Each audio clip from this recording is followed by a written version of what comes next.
আসসালামু আলাইকুম ওয়া রাহমাতুল্লাহি ওয়া বারাকাতুহু। আলহামদুলিল্লাহ রাব্বিল আলামিন ওয়াসসালাতু ওয়াসসালামু আলা আবদিল্লাহি ওয়া রাসূলিহি নাবিয়িনা মুহাম্মদ ওয়া আলা আলিহি ওয়া সাহবিহি ওয়া মান তাবি'আহুম বিইহসানিন ইলা ইয়াউমিদ্দিন, আম্মা বা'দ। আজ 28 রমজান। আমরা রমজানের শেষ দশকে ধারাবাহিকভাবে একটি গুরুত্বপূর্ণ কিতাব আল আকিদা আল ওয়াসিতিয়া এর দর্শগুলি শুনে এসেছি। আজকে আমরা যে বিষয়টি নিয়ে আলোচনা করব অত্যন্ত একটি জরুরি বিষয়, যা না হলে কোনো ব্যক্তির পক্ষে মুমিন হওয়া সম্ভব নয়। আল ঈমানু বিল কদরি ওয়া বায়ান মা ইয়াতাযাম্মানু। তাকদীর বা ভাগ্যের প্রতি ঈমান আনা ও তৎসংশ্লিষ্ট বিষয় নিয়েই আজকের আলোচনা। আমরা যেন বিষয়টিকে ভালোভাবে কোরআন ও সুন্নাহর আলোকে শুনে উপলব্ধি করে আমাদের জীবনে বাস্তবায়ন করতে পারি। আল্লাহ আমাদের সে তৌফিক দান করুন। তাকদীরের প্রতি ঈমান ঈমানের একটি অন্যতম রুকন। সাহাবী আব্দুল্লাহ ইবনে ওমর রাদিয়াল্লাহু তাআলা আনহু বলেন, কোন ব্যক্তি যদি সেই বিশাল উহুদ পাহাড়ের সমপরিমাণ স্বর্ণ আল্লাহর পথে ব্যয় করে দেয়, কিন্তু তাকদীরের প্রতি যদি সে বিশ্বাস না করে, তাহলে তার এই বিশাল ব্যয় আল্লাহ রাব্বুল আলামিন কখনো কবুল করবেন না।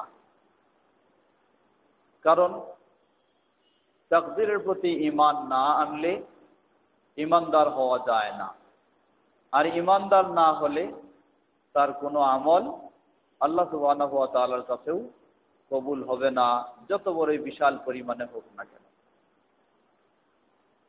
অতএব তাকদীরের প্রতি ঈমান, আল্লাহ রাসূল সাল্লাল্লাহু আলাইহি ওয়াসাল্লাম তাকে যখন ঈমানের পরিচয় সম্পর্কে জিজ্ঞাসা করা হলো, হাদিসে জিবরিলে যেটি এসেছে, তিনি ঈমানের পরিচয় দিতে গিয়ে বললেন যে ঈমান হলো আল্লাহর প্রতি ঈমান আনবে, তার ফেরেশতাদের প্রতি ঈমান আনবে, তার অবতীর্ণ কিতাবের প্রতি ঈমান আনবে, তার প্রেরিত নবী রাসূলের প্রতি ঈমান আনবে, শেষ দিবসের প্রতি ঈমান আনবে। এটা এভাবে বলে গেলেন। তারপর আরো গুরুত্ব দিয়ে বললেন, ওয়া তুমিনা বিল কদরি খাইরিহি ওয়া শাররিহি, বিশেষ করে আরো তুমি তাকদীরের, ভাগ্যের ভালো মন্দের প্রতি ঈমান আনবে। যদিও সিরিয়ালের দিক থেকে 6 নম্বরে এই ঈমানের রোকনটি, কিন্তু গুরুত্বের ক্ষেত্রে 1 নম্বরের চেয়ে কোনো কম নয়। 1 নম্বর হলো আল্লাহর প্রতি ঈমান আনা, আর 6 নম্বর হচ্ছে তাকদীরের প্রতি ঈমান আনা। সেটি সিরিয়ালে 6 নম্বর হতে পারে, কিন্তু গুরুত্বের ক্ষেত্রে 1 নম্বরের চেয়ে কম নয়। কারণ আল্লাহ সুবহানাহু ওয়া তাআলার প্রতি ঈমানেরই মূলত একটি অংশ হলো তাকদীরের প্রতি ঈমান আনা। তাকদীর আল্লাহ সুবহানাহু ওয়া তাআলার পক্ষ থেকেই, এটি ভিন্ন কোনো অন্য জিনিস নয়। অতএব তাকদীরের প্রতি ঈমান আনা অত্যন্ত একটি গুরুত্বপূর্ণ বিষয়। অনেক সময় যারা মানুষকে বিভ্রান্ত করে, তারা তাকদীরের বিষয়ে কিছু অশোভনীয় প্রশ্ন তুলে দিয়ে মানুষকে একটা ধাঁধার মাঝে ফেলে দেওয়ার চেষ্টা করে, মানুষকে একটা সন্দেহানে ফেলে দেওয়ার চেষ্টা করে। এভাবে অনেকেই মানুষকে বিভ্রান্ত করে থাকে। অতএব তাকদীরের বিষয়টি অত্যন্ত গুরুত্বপূর্ণ বিষয়। প্রতিটি মুমিনের ঈমানকে ঠিক করার জন্য এই তাকদীরের সম্পর্কে তাকে জানতে হবে এবং সেই আলোকে তাকে তাকদীর মেনে চলতে হবে। তাকদীরের বিষয়টি আরেক দিক থেকে গুরুত্বপূর্ণ। রাসূল সাল্লাল্লাহু আলাইহি ওয়াসাল্লাম তাকদীর বিষয়ক কথাবার্তায় কাউকে লিপ্ত হতে দেখলে তিনি অসন্তুষ্ট হতেন। কারণ তাকদীর সম্পর্কে যদি বেশি কথা বলতে যাই অজানা অবস্থায়, তাহলে তার ভুল করে ফেলা খুব সম্ভব। এজন্য তাকদীর সম্পর্কে সন্দেহ করে ধারণামূলকভাবে এই বিষয়ে কোনো কিছু বলার সুযোগ নেই। অন্যান্য বিষয়গুলিতেও নেই, কিন্তু বিশেষ করে এই বিষয়ে ধারণামূলকভাবে কোনো কিছু বলার সুযোগ নেই। যার জানা রয়েছে তিনি সেই অনুযায়ী কোরআন এবং সুন্নাহর সঠিক নির্দেশনা অনুযায়ী কথা বলবেন। আর যদি জানা না থাকে তাহলে এই বিষয়ে চুপচাপ থাকাটাই হচ্ছে সবচেয়ে নিরাপদ। ইমাম ইবনে তাইমিয়া রাহিমাহুল্লাহ তিনি তাকদীরের প্রতি ঈমান এই বিষয়টি এ পর্যায়ে আলোচনা করছেন। বলছেন, ওয়া তু'মিনু আল ফিরকা আন-নাজিয়া আহলুস সুন্নাহ ওয়াল জামাআ বিল কদরি খাইরিহি ওয়া শাররিহি ওয়াল ঈমানু বিল কদরি আলা দারাজাতাইন কুল্লু দারাজাতিন তাতাদাম্মানু শাইআইন। বলছেন যে ফিরকা নাজিয়া, মুক্তিপ্রাপ্ত যে দল, জান্নাত প্রাপ্ত যে দল বা জান্নাতের পথে যে দল, আহলুস সুন্নাহ ওয়াল জামাআ, তারা ভাগ্যের ভালো মন্দের প্রতি ঈমান এনে থাকে। তো এই কদরের প্রতি ঈমানের বিষয়টি প্রাথমিকভাবে তার দুটি স্তর, আবার প্রতিটি স্তরের মাঝে দুটি বিষয় রয়েছে। তিনি বোঝাতে চাচ্ছেন বিষয়টিকে একটু ক্লিয়ার করার জন্য। বললেন যে কদর, ভাগ্য, এই ভাগ্যের প্রতি ঈমান, তাকদীরের প্রতি ঈমান প্রাথমিক পর্যায়ে এই দুটি স্তর রয়েছে। প্রতিটি স্তরে আবার দুটি করে বিষয় রয়েছে, সেগুলি আসতেছে আলোচনায়। প্রথম বিষয় আদ-দারাজা আল-উলা ওয়া মা তাতাদাম্মানুহু। প্রথম স্তর যেটি আল ঈমানু বিআন্নাল্লাহ তাআলা আলীমুন বিমা আল খালকু আমিলুনা বিইলমিহি আল কাদীম আল্লাযী হুয়া মাওসুফুন বিহি আযালান ওয়া আবাদা। আমরা মনে করে থাকি তাকদীর বলতে যে আল্লাহ সুবহানাহু ওয়া তাআলা ভাগ্যে লিখে রেখেছেন, সেটাই আমার এখন ভাগ্য, সেটাই চলতেছে, এটাই আমরা তাকদীরে বিশ্বাস করি। মূলত তাকদীর চারটি বিষয়ের সমন্বয় বা সমষ্টির নাম হলো তাকদীর। চারটি বিষয়ের সমন্বয়। প্রথম হচ্ছে আল্লাহ সুবহানাহু ওয়া তাআলার ইলম, আল্লাহ রাব্বুল আলামিনের জ্ঞান। দ্বিতীয় হলো কিতাবাতুল্লাহ, আল্লাহ সুবহানাহু ওয়া তাআলা তার ইলম অনুযায়ী লিখে রেখেছেন লাওহে মাহফুজে। তৃতীয় হলো আল মাশিয়া, লেখা অনুযায়ী আল্লাহ সুবহানাহু ওয়া তাআলা ইচ্ছা করেন। আল্লাহ সুবহানাহু ওয়া তাআলার ইচ্ছা অনুযায়ী আল খালক, এরপর বাস্তবে পৃথিবীতে সেই জিনিসটার আবিষ্কার ঘটে বা আবির্ভাব ঘটে বা সৃষ্টি হয়। উদাহরণস্বরূপ আমি বা আপনি সর্বপ্রথম যখন কোনো অস্তিত্বই ছিল না, আল্লাহ সুবহানাহু ওয়া তাআলার ইলমে ছিল, আল্লাহর জ্ঞানে ছিল যে অমুক একজন ব্যক্তি সৃষ্টি হবে, পৃথিবীতে আসবে। এটা হলো সর্বপ্রথম আল্লাহ রাব্বুল আলামিনের তাকদীরের প্রথম অংশ হলো আল্লাহ রাব্বুল আলামিনের জ্ঞান। দ্বিতীয়, এই ব্যক্তিটা পৃথিবীতে সৃষ্টি হবে, আসবে, এরপর কি কাজ করবে না করবে এটা সব আল্লাহ সুবহানাহু ওয়া তাআলা সৃষ্টির আগে থেকেই জানেন। আল্লাহ সুবহানাহু ওয়া তাআলা এই জানা অনুযায়ী আমি কি কাজ করব না করব এটা তিনি এখন লিখে রাখলেন, লাওহে মাহফুজে লেখা হয়ে গেল। তৃতীয়, সেই লেখা অনুযায়ী আল্লাহ সুবহানাহু ওয়া তাআলার ইচ্ছার আলোকে, সেই ইচ্ছা অনুযায়ী যখন তিনি ইচ্ছা করলেন আমার পৃথিবীতে আগমন ঘটবে, তারপর সেই অনুযায়ী আমার পৃথিবীতে আগমন ঘটলো, এই একটা সৃষ্টি ঘটে গেল। এই সৃষ্টিটাও, এটাও বা আবিষ্কারটা, এটাও আল্লাহ সুবহানাহু ওয়া তাআলারই সেই চতুর্থ পর্যায়ের অংশ, তাকদীরের অংশ। অতএব তাকদীর এই চারটি বিষয়ের সমন্বয়ের নাম হলো তাকদীর। তাই তিনি বলছেন যে আল ঈমান বিআন্নাল্লাহ তাআলা আলীমুন বিমা আল খালকু আমিলুনা বিইলমিহি আল কাদীম আল্লাযী হুয়া মাওসুফুন বিহি আযালান ওয়া আবাদা। আল্লাহ সুবহানাহু ওয়া তাআলা যে জ্ঞানের অধিকারী, তিনি যে জ্ঞানের মালিক, সেই জ্ঞান তার রয়েছে কি, যে পৃথিবীতে যত কিছু ঘটবে সব কিছু বিষয় সম্পর্কে তিনি অগ্রিম আগে থেকেই বিস্তারিতভাবে জানেন। এটা হলো তাকদীরের প্রথম স্তরের প্রথম অংশ। وعلم جميع أحوالهم من الطاعات والمعاصي والأرزاق والآجال। পৃথিবীতে এরা আসে, কে ভালো পথে চলবে, কে মন্দ পথে চলবে, কে কি খাবে, আর কে কতদিন বাঁচবে, সব কিছু আল্লাহ সুবহানাহু ওয়া তাআলা সৃষ্টির বহু আগে থেকে তিনি জানেন। সুম্মা কাতাবাল্লাহ ফিল লাওহিল মাহফুজ মাকাদিরাল খালক। আল্লাহ সুবহানাহু ওয়া তাআলা জানেন, সেই তার জ্ঞান অনুযায়ী, জানা অনুযায়ী এই বিষয়গুলিকে লিখে রাখলেন কোথায়? সেই লাউহে মাহফুজে। এটা হলো দ্বিতীয় অংশ প্রথম স্তরের। এজন্য হাদিসে যেটা এসেছে, ফাআউয়ালু মা খালাকাল্লাহু আল কালাম। আল্লাহ সুবহানাহু ওয়া তাআলা সর্বপ্রথম কি সৃষ্টি করেছেন? বিভিন্ন রকমের কথা পাওয়া যায়। সঠিক জবাব, আল্লাহ সুবহানাহু ওয়া তাআলা সর্বপ্রথম সৃষ্টি করেছেন কলম। ক্বালা লাহু উকতুব, কলমকে বললেন তুমি লেখো। ক্বালা মা আকতুব, কলম বলতেছে কি লিখবো? ক্বালা উকতুব মা হুয়া কাইনুন ইলা ইয়াউমিল কিয়ামাহ। আল্লাহ বললেন, কিয়ামত পর্যন্ত পৃথিবীতে যা কিছু ঘটবে সবকিছু তুমি লেখো। কি আলোকে লিখবে? তার কাছে কি আলাদা কপি দেওয়া হয়েছে, সেটা কপি নোট করে আলাদা লিখবে? লিখবে আল্লাহ সুবহানাহু ওয়া তাআলা জানেন যে কিয়ামত পর্যন্ত এই সব কিছু ঘটবে, সেগুলি লেখার নির্দেশ দিলেন। ক্বালা উকতুব মা হুয়া কাইনুন ইলা ইয়াউমিল কিয়ামাহ ফামা আসাবাল ইনসান লাম ইয়াকুন লিইখতিআহু। মানুষের ভাগ্যে যেটা আছে ঘটার, সেটা ঘটার ক্ষেত্রে তার কোনো ভুল কখনো হবে না, সেটা ঘটেই যাবে।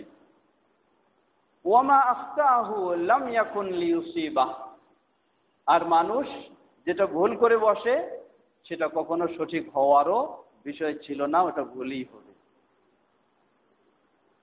জাফফাতিল আকলাম ওয়া তুবিয়াতিস সুহুফ, লেখা হয়ে গেল, সেই যেখানে লেখা হয়েছে সেটাও গোটায় ফেলা হলো, আর কলমের কালিও শুকিয়ে গেল, আর সেটাকে মিশানোর মতো কোনো সুযোগ নাই, হয়ে গেছে লেখা। তাহলে তাকদীরের প্রথম স্তর হলো আল্লাহ সুবহানাহু ওয়া তাআলার ইলম, যে তিনি গোটা বিশ্বে কিয়ামত পর্যন্ত বা যা কিছু আরো পরেও সব কিছু সম্পর্কে পূর্বে জানেন। এটা হলো তাকদীরের প্রথম অংশ।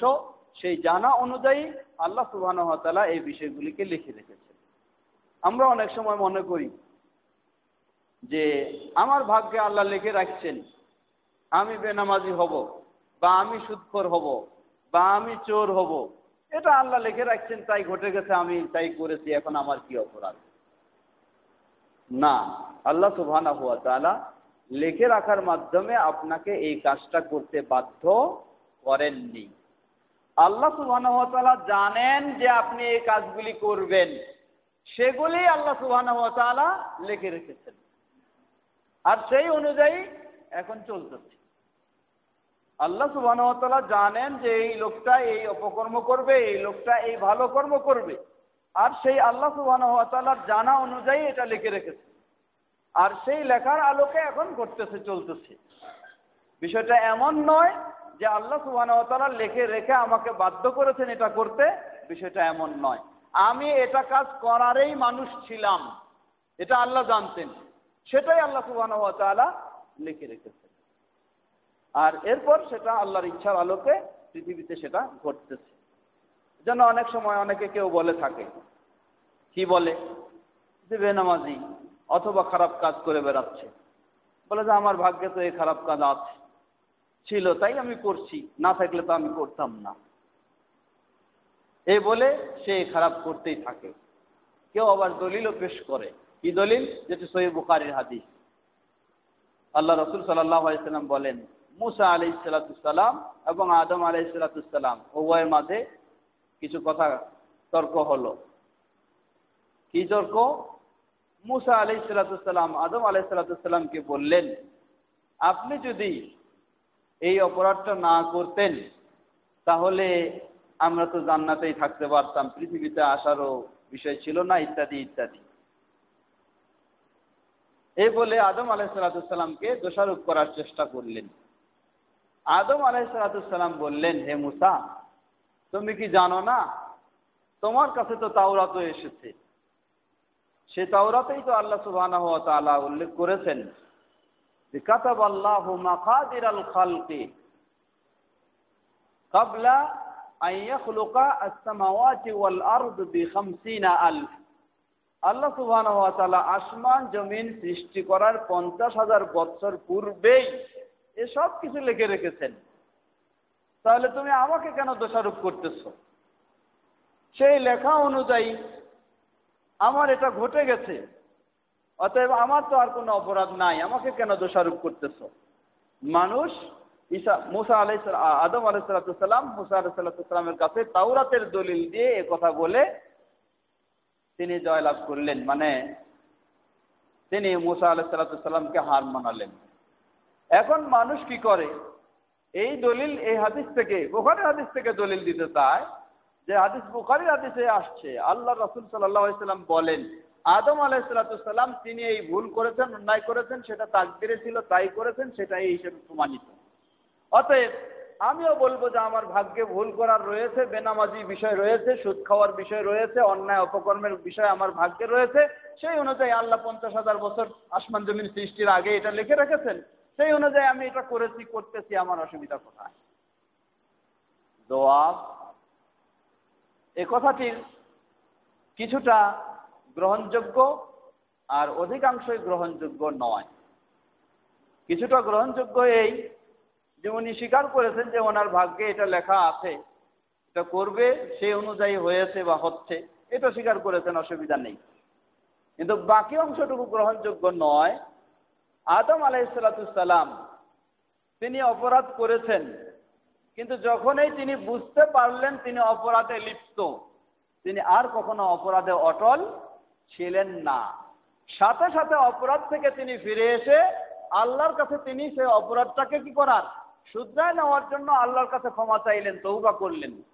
তওবা করে তিনি সেই অপরাধ থেকে ফিরে এসে সঠিক পথে আসলেন। তাহলে আপনি যদি এই হাদিস দিয়ে দলিল দিতে চান, তাহলে আপনার করণীয় কর্তব্য, আপনি বিশ্বাস করেছেন যে আপনার ভাগ্যে ছিল তাই আপনি বেনামাজি, ঠিক আছে, কোনো অসুবিধা নেই, কিন্তু আপনার কর্তব্য হবে ওই আদম আলাইহিসসালামের মতো এখনই আপনাকে তওবা করে নামাজি হয়ে যাওয়া, আর বেনামাজি থাকার সুযোগ নাই। এখনই আপনার কর্তব্য হবে আপনার অতীতের অপরাধের জন্য তওবা করে সঠিক পথে ফিরে আসা, আর ভুল পথে থাকার কোনো সুযোগ নেই, যদি আপনি সেই হাদিসকে গ্রহণ করতে চান বা আদম আলাইহিসসালামের এটাই আপনি দলিল দিতে চান। কারণ আদম আলাইহিসসালাম জানার পরে যে তিনি অন্যায় করে ফেলেছেন, এরপরে তিনি আর কখনো অন্যায়ের মাঝে লিপ্ত ছিলেন না। এরপরে অনেক মানুষ সুযোগ খুঁজতে চায় যে আমার ভাগ্যে এই ছিল, আপনার ভাগ্যে এই ছিল, আপনি এই কথা বলে আপনি খারাপ কাজ করবেন কেন? আপনি কি ভবিষ্যতের খবর জানেন? আপনি তো ভবিষ্যতের খবর জানেন না। আপনি বলতেছেন আমার ভাগ্যে বেনামাজি, তাই আমি বেনামাজি থাকতেছি। আগামীকালকে আপনি বেনামাজি না নামাজি হবেন এই খবর তো আপনি জানেন না। তাহলে আপনি আগামীকালের বিষয়টা নিয়েও এখন দুর্বল হয়ে পড়ে থাকবেন কেন? আপনার ব্যবসা বাণিজ্যের জন্য তো আপনি কখনো বলেন না যে আমার ব্যবসা বাণিজ্যে যেহেতু মন্দা রয়েছে, লস রয়েছে, আমি ঘরেই বসে থাকি, আগামীকালকে আর কখনো যাব না, এটা তো কখনো বলেন না। সেখানে আপনি দৌড়ান। তাহলে ইসলামের এই ইবাদত পালন করার ক্ষেত্রে আপনি কেন এই অযৌক্তিক কথা বলবেন? একজন মানুষ চাকরি করে, তার চাকরি, একজন মানুষ ব্যবসা করে, তার ব্যবসা, সকলেই টার্গেটে রেখেছেন, কি টার্গেটে? আমার চাকরিতে আমি কিভাবে আবার আরো বেশি প্রমোশন পাবো, এই টার্গেট আমরা রাখছি। চাকরিজীবী যারা, ব্যবসায়ী যারা, তার ব্যবসা আরো কিভাবে বিস্তার লাভ করবে, আরো উন্নয়ন হবে, এই টার্গেট রেখেছে। তাহলে আপনি একজন মানুষ হিসাবে আপনার আচরণ, আপনার স্বভাব, আপনার আমল আখলাকগুলি ভালো হবে, এই টার্গেট আপনি কেন রাখবেন না? আপনি বলবেন যে আমার ভাগ্যে আছে তাই আমি বেনামাজি, আমার ভাগ্যে আছে তাই আমি মৎসর সুৎখোর হয়ে আছি, তা কখনো নয়, অযৌক্তিক কথা এটা। বরং সব ক্ষেত্রে মানুষ যেমন নিজের ভালোটাকে বেছে নেওয়ার চেষ্টা করছে এবং সেই পথে অগ্রসর হচ্ছে, আপনাকেও একজন ভালো নামাজি, দিনদার, পরেজগার, একজন আদর্শবান হওয়ার জন্যই আপনাকে এই পথটা বেছে নিতে হবে, এটাই ইসলামের নির্দেশ। আপনার ভবিষ্যতে কি ভাগ্য আছে না আছে এটা আপনি জানেন না। অতএব আপনি অগ্রিম সেটা খারাপ চিন্তা করে খারাপ পথে যাবেন, এটা একটা বোকামির পরিচয় দেওয়া ছাড়া আর কিছুই না। তো তাকদীরের প্রথম দুটি অংশ হচ্ছে, বা প্রথম স্তরের দুটি অংশ। প্রথম অংশ হলো আল্লাহ সুবহানাহু ওয়া তাআলার ইলম, তিনি জানেন গোটা বিশ্বে যা কিছু ঘটবে, ঘটার বহু আগে থেকে তিনি এই জ্ঞানের মালিক। দ্বিতীয় হলো আল্লাহ সুবহানাহু ওয়া তাআলা তার জ্ঞান অনুযায়ী এই বিষয়গুলিকে লাওহে মাহফুজে লিখে রেখেছেন, যেটা আল্লাহ রাব্বুল আলামিন কোরআনুল কারীমে সূরা হজ্জে বলছেন। আল্লাহ বলেন, ألم تعلم أن الله يعلم ما في السماء والأرض إن ذلك في كتاب إن ذلك على الله يسير ألم تعلم তুমি কি জানো না أن الله يعلم أن الله يعلم ما في السماء والأرض তুমি কি জানো না যে আল্লাহ সুবহানাহু ওয়া তাআলা জানেন মা ফিস সামাই ওয়াল আরদ, আসমান জমিনে যা কিছু সবকিছু সম্পর্কে আল্লাহ জানেন। কত কবে থেকে? বহু আগে থেকে, যার কোনো শেষ নেই। ইন্না যালিকা ফি কিতাব, আর এই সব কিছু রয়েছে কিতাবে, লাওহে মাহফুজে লেখাও রয়েছে। ইন্না যালিকা আলাল্লাহি ইয়াসির, এটা আল্লাহ সুবহানাহু ওয়া তাআলার জন্য খুবই সহজ বিষয়, কঠিন নয়। এরপরে বলছেন وهذا التقدير التابع لعلمه سبحانه يكون في مواضع جملة وتفصيلا فقد كتب في اللوح المحفوظ ما شاء وإذا خلق جسد الجنين قبل نفخ الروح فيه بعث إليه ملكا فيأمر بأربع كلمات فيقال له اكتب رزقه وأجله وعمله وشقي أو سعيد ونحو ذلك فهذا التقدير قد كان ينكره غلاة القدرية قديما ومنكره اليوم قليل। এরপরে লেখক রাহিমাহুল্লাহ বলছেন যে আল্লাহ সুবহানাহু ওয়া তাআলা লাওহে মাহফুজে লিখে রেখেছেন, সেগুলি সব বিস্তারিতভাবে লিখে রেখেছেন।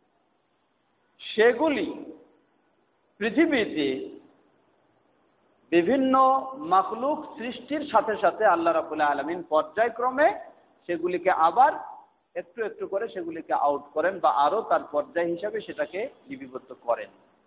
যেমন সহিহ হাদিসে এসেছে, যখন কোনো মায়ের জরায়ুতে সন্তান আসে, তার 120 দিন জরায়ুতে বীর্য স্থান লাভ করার 120 দিন পর আল্লাহ সুবহানাহু ওয়া তাআলা ফেরেশতা পাঠান 4টি বিষয় লেখার জন্য। একটা হচ্ছে তার রিজক কিরকম হবে না হবে, দ্বিতীয় তার আয়ু কি ধরনের হবে না হবে, তৃতীয় তার আমল কর্ম কিরকম হবে, চতুর্থ তার ভাগ্য সৌভাগ্য না দুর্ভাগ্য, এটা আল্লাহ সুবহানাহু ওয়া তাআলা এরপরে সেই লাওহে মাহফুজ থেকে এটা দেন। অনুরূপভাবে আমরা রমজানের রাত্রিগুলিতে শেষ দশকের যে কদর খুঁজতেছি, এই কদর কি বিষয়, আর সেই কদর কি, যে এটাও বলা যেতে পারে যে আল্লাহ সুবহানাহু ওয়া তাআলা লাওহে মাহফুজে গোটা বিশ্বের কিয়ামত পর্যন্ত বা আরো পরের সব কিছু বিষয়গুলি সেখানে নির্ধারণ করে রেখেছেন। এরপর প্রতি বছরের জন্য বাৎসরিক বাজেটটা আবার আল্লাহ সুবহানাহু ওয়া তাআলা সেটা পেশ করেন, সেটা হচ্ছে কদরের রাত্রিতে। এজন্যই সূরা দুখানে আল্লাহ সুবহানাহু ওয়া তাআলা বলেন, ফিহা ইউফরাকু কুল্লু আমরিন হাকিম, ফিহা ইউফরাকু কুল্লু আমরিন হাকিম। এই কদরের রাত্রিতে আল্লাহ সুবহানাহু ওয়া তাআলা পৃথিবীর গুরুত্বপূর্ণ বিষয়গুলিকে স্পষ্ট করে দেন বা বিভক্ত করে দেন, আরো প্রকাশ করে দেন। তাই এই জন্য বলা হয় যে তাকদীর এর কয়েকটি বিভিন্ন দিক থেকে ভাগ করা হয়। সময়ের দৃষ্টিকোণ থেকে ভাগ হলো, একটা হলো আল্লাহ সুবহানাহু ওয়া তাআলা যেটা নির্ধারণ করে রেখেছেন আজালি, দ্বিতীয় হলো সানাউই, দ্বিতীয় হলো উমরি। উমরি মানে মানুষের জীবনব্যাপী, অর্থাৎ আমি যখন মায়ের জরায়ুতে আসলাম 120 দিন হলো, তারপর আল্লাহ সুবহানাহু ওয়া তাআলা আমার গোটা জীবনের বিষয়টা সেখানে আউট করে দিলেন, এই কমপক্ষে 4টি বিষয়। তারপর হলো সানাবি, সানাবি মানে বাৎসরিক, প্রতি বছরে শবে বরাতের রাত্রিতে, নাকি? হ্যাঁ, প্রতি বছরে কদরের রাত্রিতে, লাইলাতুল কদরের রাত্রিতে, শবে বরাতের রাত্রিতে নয়। এটা আমরা অনেক সময় বলি সূরা দোকানের সেই আয়াত যেখানে আল্লাহ বলছেন ফিহা ইউফরাকু কুল্লু আমরিন হাকিম, এটা নিয়ে যায় তারা শবে বরাতের রাতের জন্য। যে অযৌক্তিক এবং অবাস্তব এবং কোরআন বিরোধী ব্যাখ্যা, এটা ও হাদিস বিরোধী। বরং এটা হচ্ছে বাৎসরিক তাকদীর হলো সেটা কদরের রাত্রিতে।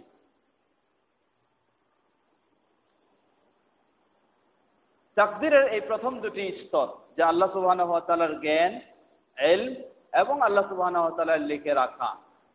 কাদেরিয়া সম্প্রদায় যারা রয়েছে, আমরা আগে বলেছি যে তাকদীরের ক্ষেত্রে আহলুস সুন্নাহ ওয়াল জামাআত মধ্যমপন্থী দুই দলের মাঝে। একটা হলো কাদেরিয়া সম্প্রদায়, আর একটা হলো জাবারিয়া সম্প্রদায়। কাদেরিয়া সম্প্রদায় তারা কি করে থাকে? তারা তাকদীরকে অস্বীকার করে থাকে। বিশেষ করে তারা এই কাদেরিয়া এরা আবার দুই ভাগে বিভক্ত, একটা হলো প্রাচীন, আরেকটা হলো পরবর্তীতে যারা এসেছে নবীন। প্রাচীনরা এরা তাকদীরের এই চারটা স্তরকে অস্বীকার করে থাকে। তারা বলে যে আল্লাহর ইলমের মধ্যেও কিছু নাই, এগুলি কিছু জানেন না, ইত্যাদি ইত্যাদি, এবং লেখাও নাই ইত্যাদি।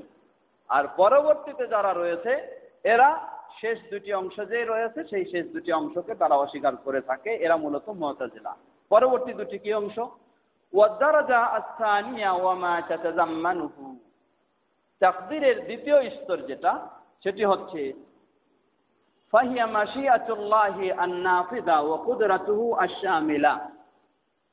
মাশিয়াতুল্লাহ আন-নাফিযা ওয়া কুদরাতুহু আশ-শামিলা, আল্লাহ সুবহানাহু ওয়া তাআলা তার জানা অনুযায়ী, ইলম অনুযায়ী সেগুলিকে লিখে রাখলেন। দুটি অংশ চলে গেল। তৃতীয় অংশ হলো আল্লাহ রাব্বুল আলামিন এটা বাস্তবায়ন হওয়ার জন্য বা বাস্তবায়ন করার জন্য ইচ্ছা পোষণ করেন। কারণ আল্লাহ সুবহানাহু ওয়া তাআলার ইচ্ছার বাইরে কোনো কিছু পৃথিবীতে ঘটতে পারে না। এই তৃতীয় স্তরটা হচ্ছে আল্লাহ সুবহানাহু ওয়া তাআলা ইচ্ছা পোষণ করেন। সামনে আসবে আর একটু আলোচনা যে আল্লাহর ইচ্ছা আর মানুষের ইচ্ছা দুটোর মাঝে কি আবার বিষয় রয়েছে। কারণ মানুষও কিছু করার জন্য ইচ্ছা করে, আর আল্লাহ সুবহানাহু ওয়া তাআলাও ইচ্ছা করেন। তাহলে আল্লাহর ইচ্ছাটাকে ভিন্ন আর মানুষের ইচ্ছাটাকে ভিন্ন, আসবে সামনে সেটার আলোচনা।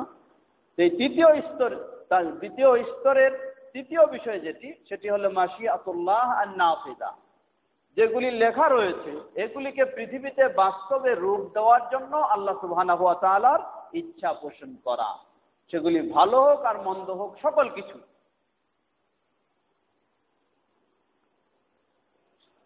ওয়া হুয়া আল ঈমান বিআন্না মা শাআ আল্লাহ কানা ওয়া মা লাম ইয়াশা লাম ইয়াকুন। এই ঈমান থাকতে হবে যে আল্লাহ সুবহানাহু ওয়া তাআলা যেটা ইচ্ছা করবেন সেটা ঘটবে, আর যেটা ইচ্ছা করবেন না সেটা কোশ্চিনকালেও ঘটতে পারে না।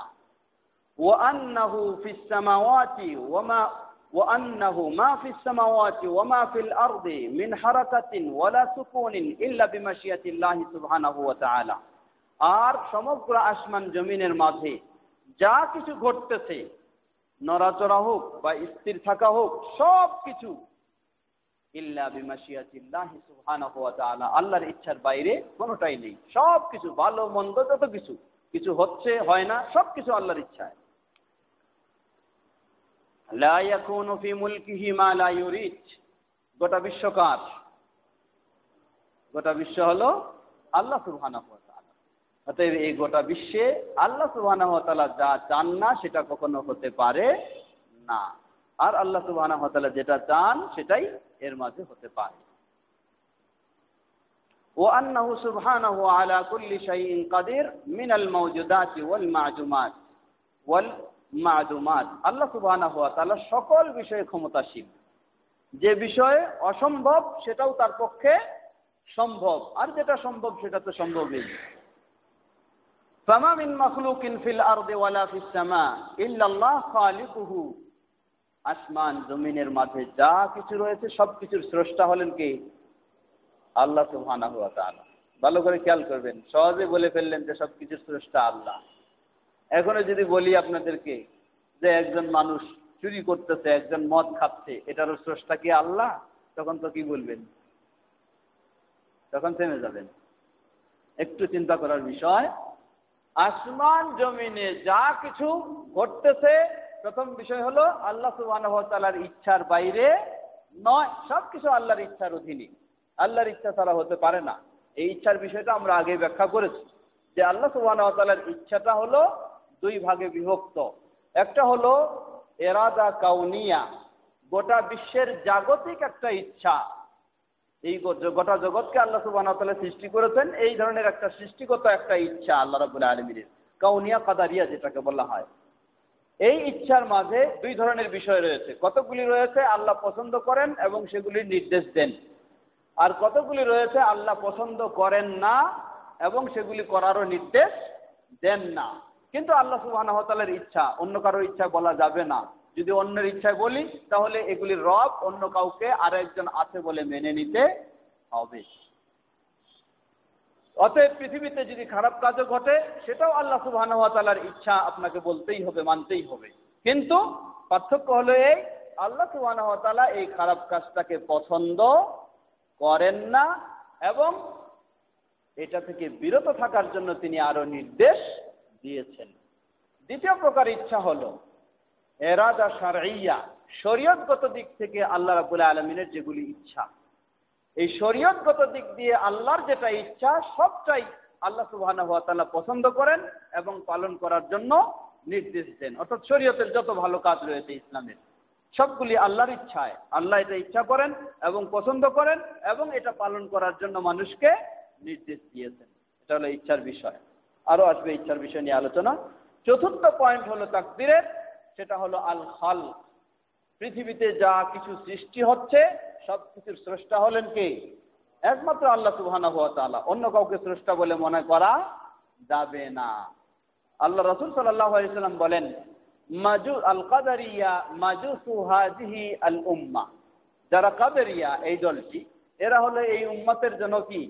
মাজুসি, অগ্নি পূজারক। কেন অগ্নি পূজারক তাদেরকে বললেন, অথচ তারা নিজেদেরকে মুসলিম বলে দাবি করে, আর রাসূল সাল্লাল্লাহু আলাইহি সাল্লাম তাদেরকে অগ্নিপূজক বলে ফেললেন? কেন? কারণটা হলো এই যে এই কাদারিয়া যারা, তারা বিশ্বাস করে যে পৃথিবীতে যা কিছু ঘটতেছে বাস্তবে এগুলির সব কিছুর কর্তা ও কাজের স্রষ্টা হলো মানুষ, আল্লাহ সুবহানাহু ওয়া তাআলা না। এগুলির কর্তা এবং স্রষ্টা এগুলি হচ্ছে আল্লাহ সুবহানাহু ওয়া তাআলা নয়, মানুষ নিজেই। আর এই ধরনের সে বিশ্বাস করে থাকে। তো এই জন্য বললেন তাদেরকে মাজুস, অগ্নিপূজক। কারণ অগ্নিপূজকেরা বিশ্বাস করে থাকে, তারা বিশ্বাস করে থাকে যে গোটা বিশ্বের স্রষ্টা হলো দুইটা। একটা হচ্ছে যেগুলি বিশ্বে ভালো জিনিস, এগুলি স্রষ্টা হলো নূর, জ্যোতি, আলো। আর বিশ্বে যেগুলি খারাপ জিনিস, এগুলি স্রষ্টা হলো জলামা, অন্ধকার। এই মাজুসি যারা অগ্নিপূজক, তারা দুই স্রষ্টায় বিশ্বাসী। এখন আপনি যদি বলেন যে পৃথিবীতে যা কিছু কাজ ঘটতেছে এগুলি ভালো কাজ যেগুলি, এগুলির স্রষ্টা শুধু আল্লাহ সুবহানাহু ওয়া তাআলা, আর খারাপগুলির স্রষ্টা কে? আল্লাহ নয়, তাহলে অন্য আরেকজন। তাহলে আপনিও কয়েকজন স্রষ্টা বানালেন? আপনিও দুইজন স্রষ্টা বানায় ফেললেন। সুতরাং এখানে এই ধরনের বলার সুযোগ নেই। আস্তে আস্তে সেটির বিশদ ব্যাখ্যা। অতএব আমরা এখন মনে করব যে তাকদীরের মূল চারটি অংশ। প্রথম অংশ হচ্ছে ইলমুল্লাহ, আল্লাহ সুবহানাহু ওয়া তাআলার জ্ঞান, সবকিছু সৃষ্টির আগে তিনি জানেন। দ্বিতীয়, সেই আলোকে আল্লাহ সুবহানাহু ওয়া তাআলা কিতাবাতুল্লাহ, তিনি লাউহে মাহফুজে লিখে রেখেছেন। তৃতীয়, ইরাদাতুল্লাহ ও মাশিয়াতুল্লাহ, লেখার পরে আল্লাহ সুবহানাহু ওয়া তাআলা কিছু বাস্তবে পৃথিবীতে আবিষ্কারের জন্য ইচ্ছা পোষণ করেন। চতুর্থ হলো খালকুল্লাহ, ইচ্ছা পোষণের পরে বাস্তবে ঘটে যায়, সেটা হলো কার সৃষ্টি? আল্লাহ সুবহানাহু ওয়া তাআলার সৃষ্টি। এই চারটি বিষয়। এখন একটি প্রশ্ন আসতে পারে, লা তাআরুদা বাইনাল কদরি ওয়াশ শারঈ ওয়ালা বাইনা তাকদীরিহি লিল মাআসি ওয়া বুগদিহি লাহা। কেউ বলতে পারি যে আল্লাহ সুবহানাহু ওয়া তাআলা পৃথিবীতে যেগুলি খারাপ সেগুলি যদি আল্লাহর ইচ্ছায় হয়ে থাকে, তাহলে আবার খারাপটাকে আল্লাহ অপছন্দ করেন কেন? প্রশ্ন আসতে পারে যে খারাপটাও যদি আল্লাহর ইচ্ছায় হয়ে থাকে তাহলে এটাকে আল্লাহ আবার অপছন্দ করেন কেন? এর জবাব, ومع ذلك فقد أمر العباد بطاعته وطاعة رسله ونهاهم عن معصيته وهو سبحانه يحب المتقين والمحسنين والمقسطين ويرضى عن الذين آمنوا وعملوا الصالحات ولا يحب الكافرين ولا يرضى عن القوم الفاسقين ولا يأمر بالفحشاء ولا يرضى لعباده الكفر ولا يحب الفساد। তিনি বলছেন যে অতএব আমাদেরকে এখন এভাবে বিশ্বাস করতে হবে যে আল্লাহ সুবহানাহু ওয়া তাআলা তার বান্দাদেরকে নির্দেশ দিয়েছেন। কিসের নির্দেশ?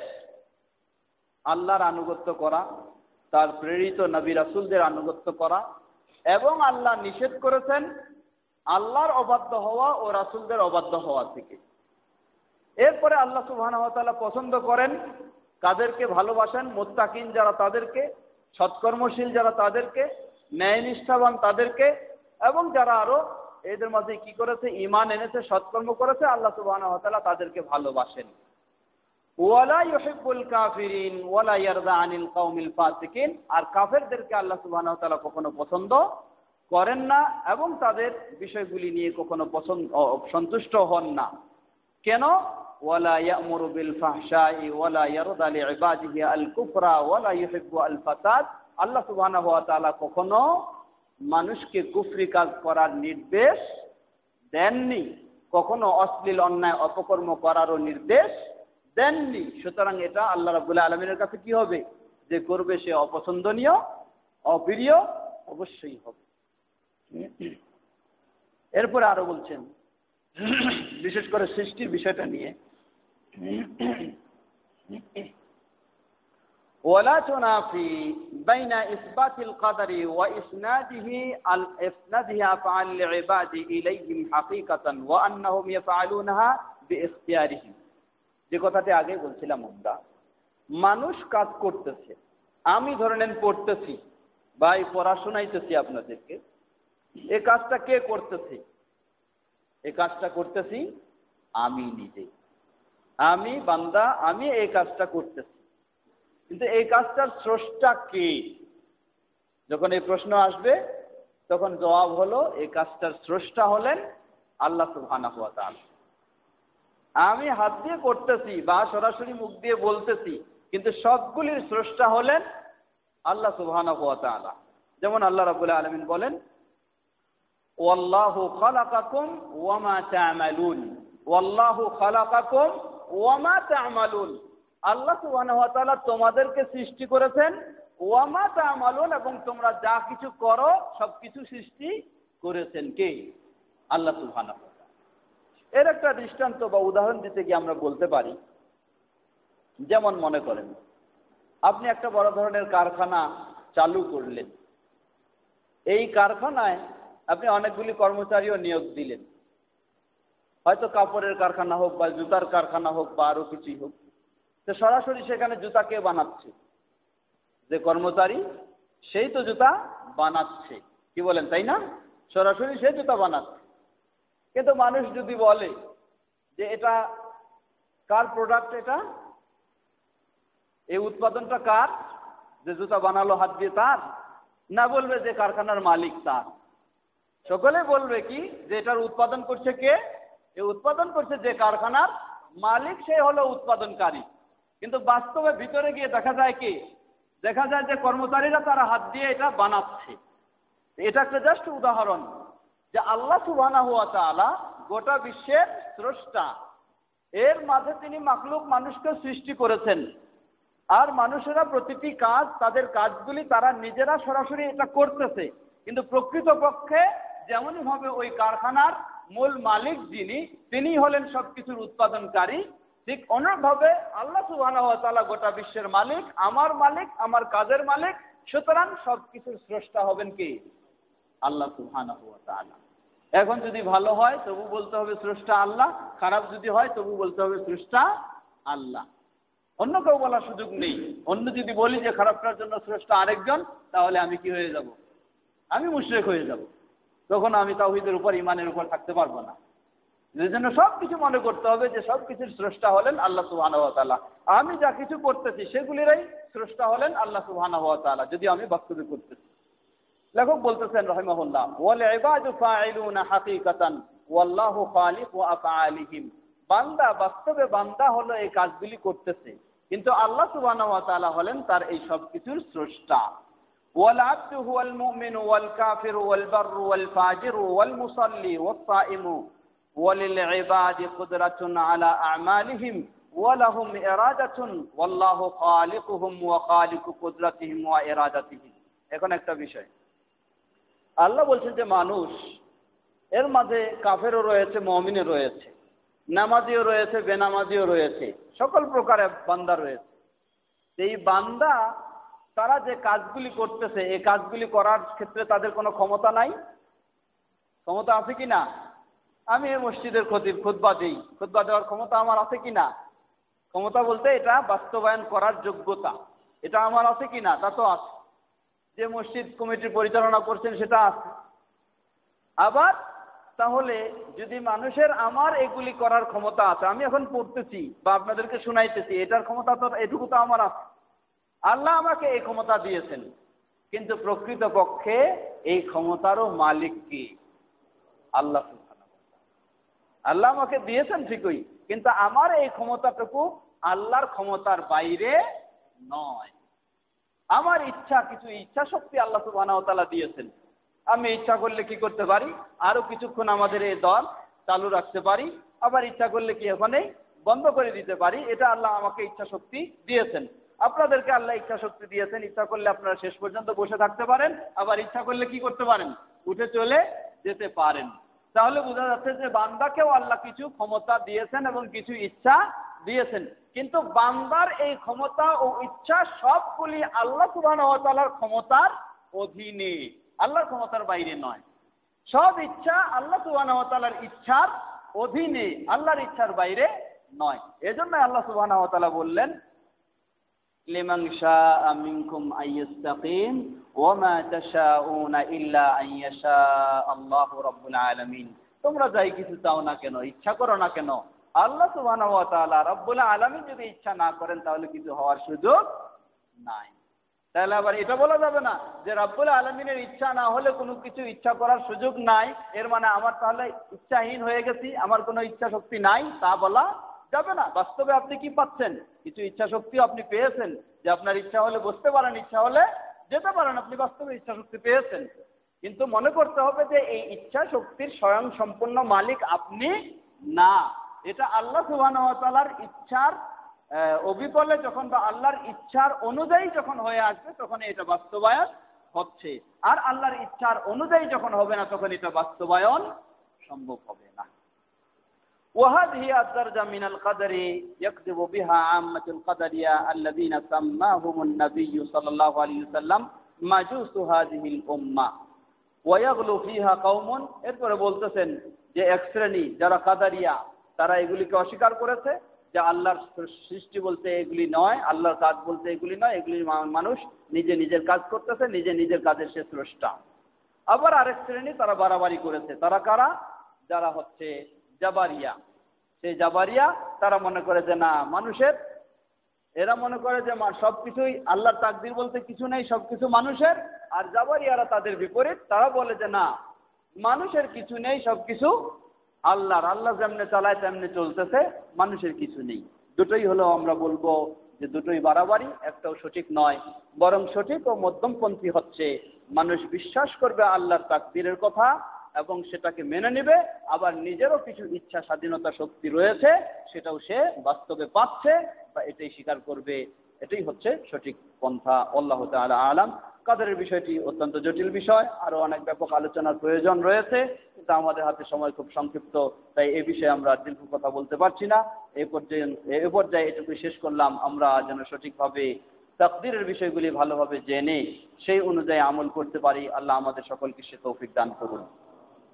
সর্বশেষ সেই বিষয়ে কথাটি বলতে চাই, এরপরে অন্য প্রসঙ্গে যাব। রাসূল সাল্লাল্লাহু আলাইহি ওয়াসাল্লাম যখন সাহাবীদের সামনে বললেন যে এই রয়েছে, এই ভাগ্যে রয়েছে, ইত্যাদি ইত্যাদি, সাহাবায়ে কেরামগণ তখন প্রশ্ন করে বসলেন, তাহলে আমাদের আমলের কি দরকার রয়েছে? ভাগ্যে তো রয়েছেই। আল্লাহ রাসূল সাল্লাল্লাহু আলাইহি ওয়াসাল্লাম তখন বললেন, ই'মালু ফাকুল্লুন মুয়াসসারুন লিমা খুলিকা লাহ। তোমরা কাজ করতে করতে থাকো, যাকে যে কাজের জন্য সৃষ্টি করা হয়েছে সেটা তার জন্য কি হবে, সহজ হয়ে যাবে। সুতরাং ইসলামের নির্দেশ ভাগ্যে কি আছে না আছে, ভালো না মন্দ, আমি সেটা জানি না। আমাকে নির্দেশ করা হয়েছে ইসলাম, আমাকে কাজ করতে থাকতে হবে, বসে থাকার কোনো সুযোগ নাই।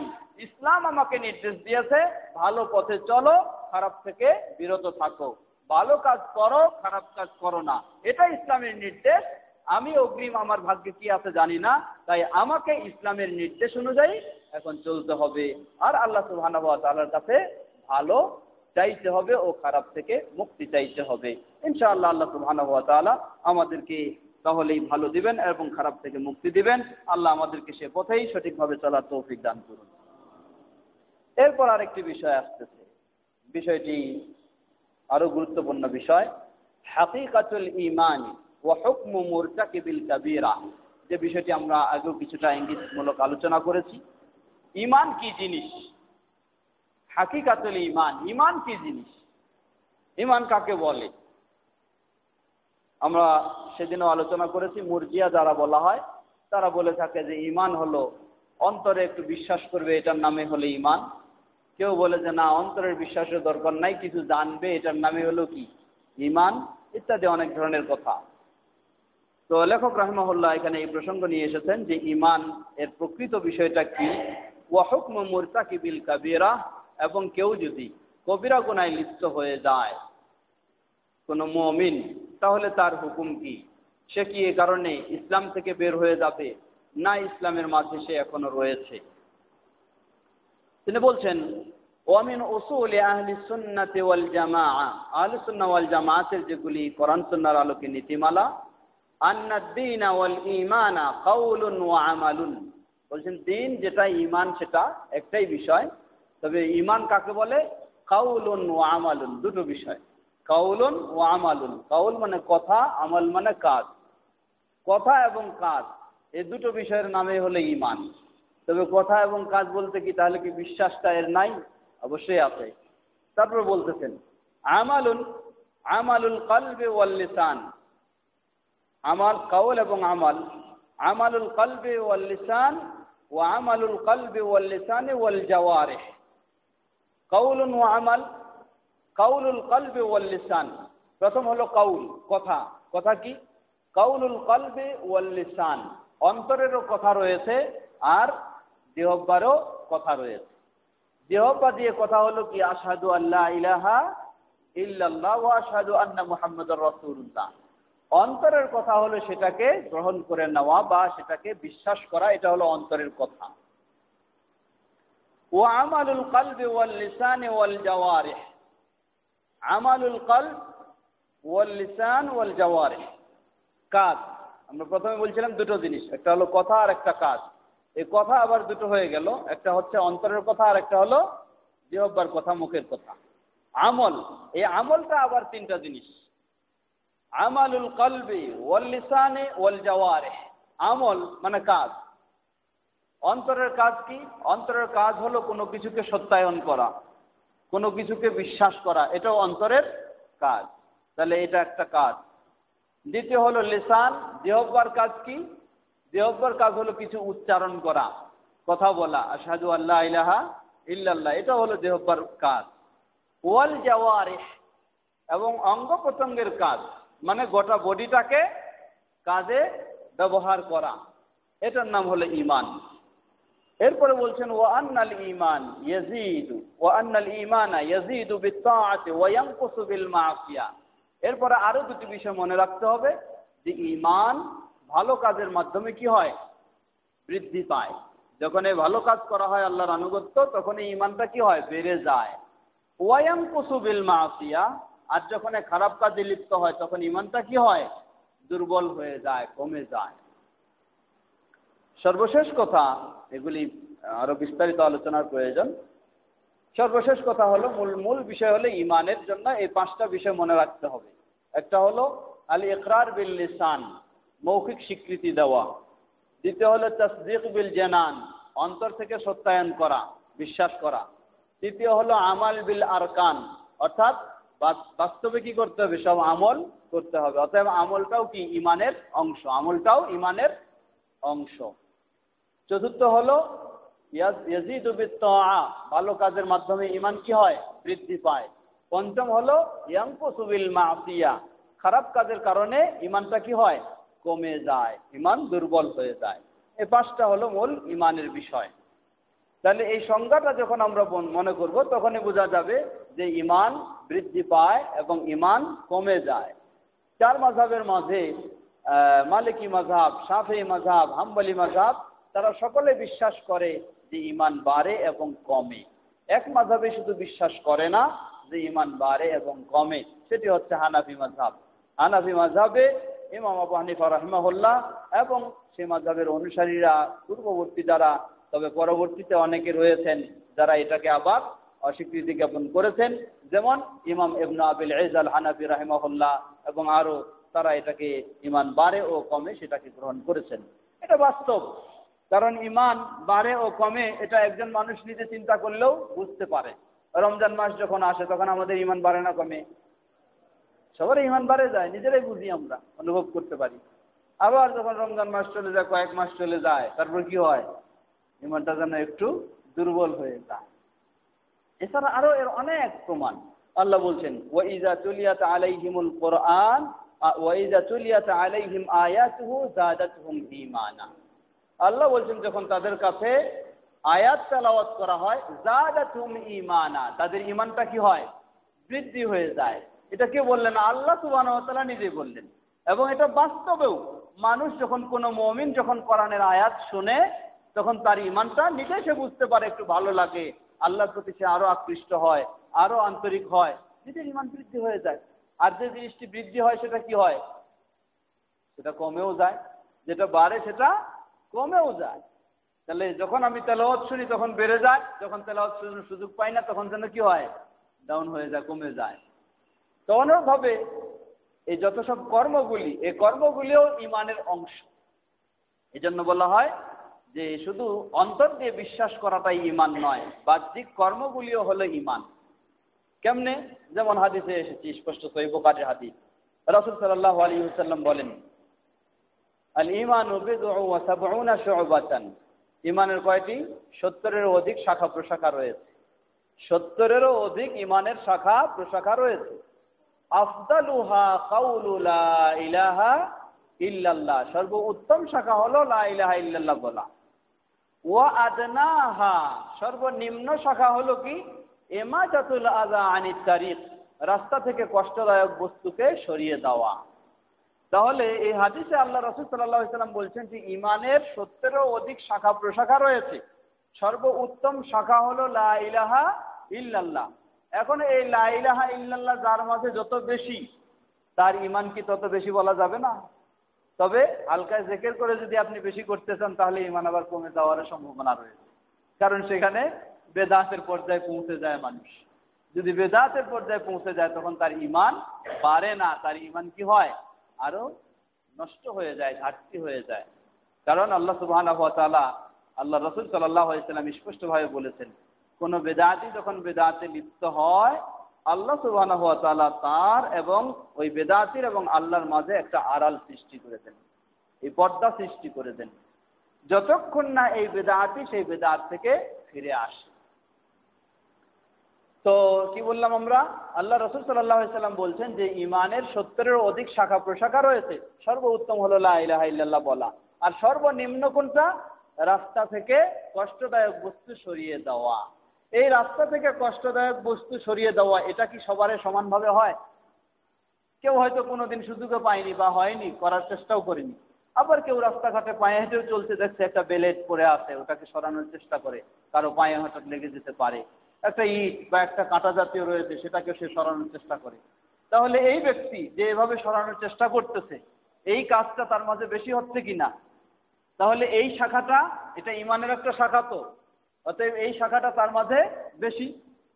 এই হাদিসে আবার আল্লাহ রাসূল সাল্লাল্লাহু আলাইহি ওয়াসাল্লাম বললেন, ওয়াল হায়াউ শু'বাতুম মিনাল ঈমান, হায়া, লজ্জা, এটাও হলো ঈমানের একটা শাখা। তাহলে লজ্জা শরম কি সবার সমান? কেউ দেখা যায় যে এই গায়ের শুধু জামাটাই খুলে মানুষের সামনে চলতে পারে না, কি বলেন ঠিক না? আবার কেউ দেখে যে জামা কেন, সবকিছু খুলেও চলতে পারে। কোনো মহিলা দেখবেন যে সে ইমানদার দাবি করতেছে, কিন্তু দেখবেন যে আলহামদুলিল্লাহ কোনো মহিলা এমনভাবে তিনি বোরকা পরেছেন, বাইরে যখন বের হন তার চেহারাটাও খুলেননি। আরেক মহিলা দেখবেন যে তিনি বোরকা পরেছেন, তার চেহারাটা খুলেছেন। আরেকজন দেখবেন যে উনি বোরকা পরেন নাই, মাথাও খুলেছেন, আরো অনেক কিছু খুলেছেন। আরেকজন দেখবেন যে উনি একেবারে পেট পিঠ সব কিছু খুলে ফেলেছেন। আবার দাবি করে কি? যদি মুসলমান বলেন যে মুসলমান না, খবর আছে আপনার, দাবি করে আবার মুসলমান। তাহলে সবারই ঈমান কি সমান? কারণ সবারই হায়া কি সমান? কখনো হায়া সবার সমান নয়, বিশাল পার্থক্য। তাহলে হায়া যেহেতু কম বেশি, আল্লাহ রাসূল সাল্লাল্লাহু আলাইহি ওয়াসাল্লাম বললেন ওয়াল হায়াউ শু'বাতুম মিনাল ঈমান, হায়াটা হলো ঈমানের একটা গুরুত্বপূর্ণ শাখা। তাহলে এই শাখাটা সবার কাছে কি সমানভাবে নাই। সুতরাং যার কাছে এই শাখা যত বেশি রয়েছে তার ঈমানটা তত কি মনে হবে? বেশি হবে। আর যার মাঝে কম রয়েছে তার ঈমান তত হালকা অবশ্যই হবে।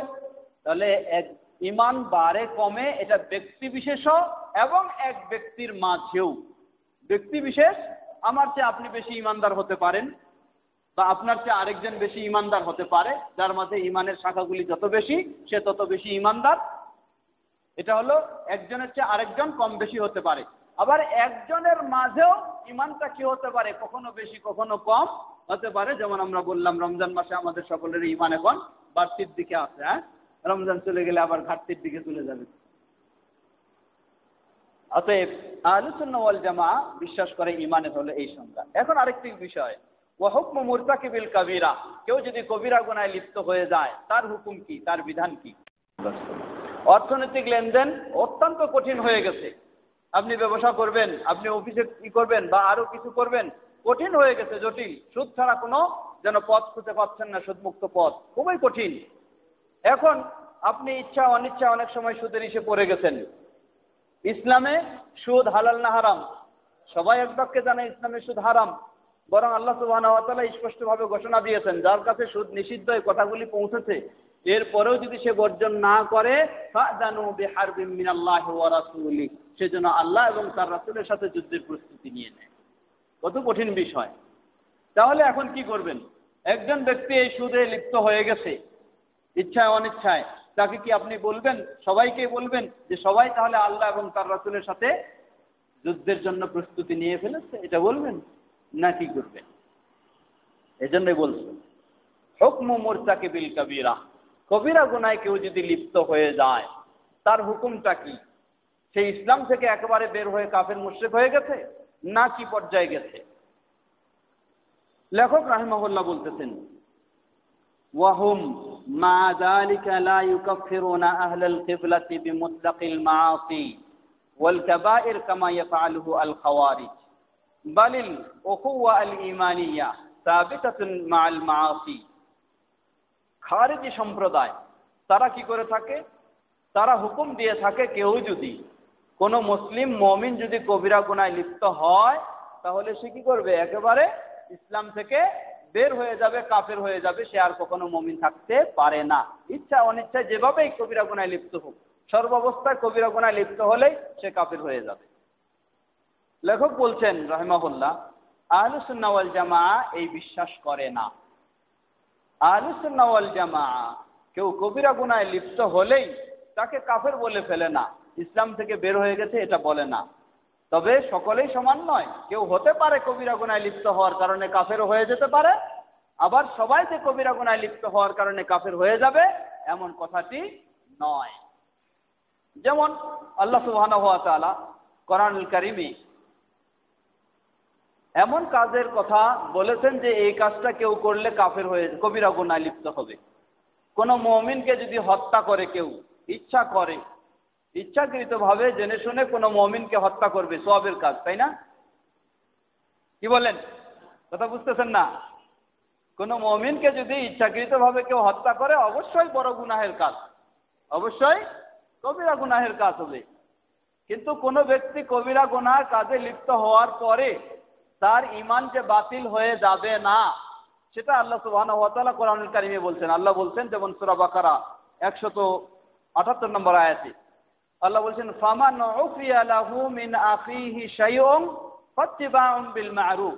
একজন আরেকজন মুসলিমকে হত্যা করে ফেলেছে, এখন নিয়ম কি? নিয়ম হলো এই হত্যার বিনিময়ে কি করতে হবে? তাকে হত্যা করতে হবে। এটা প্রথম পর্যায়ে।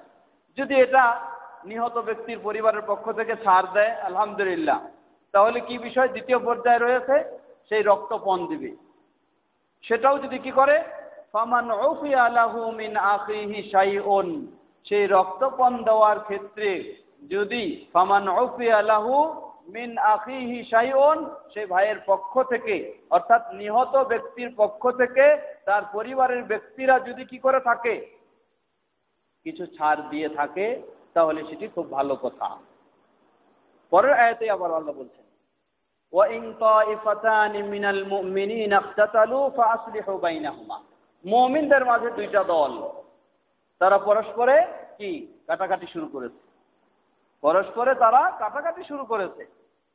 ফাআসলিহু বাইনাহুমা, তোমরা এই দুই দলের মাঝে সমঝোতা করে দেওয়ার চেষ্টা করো।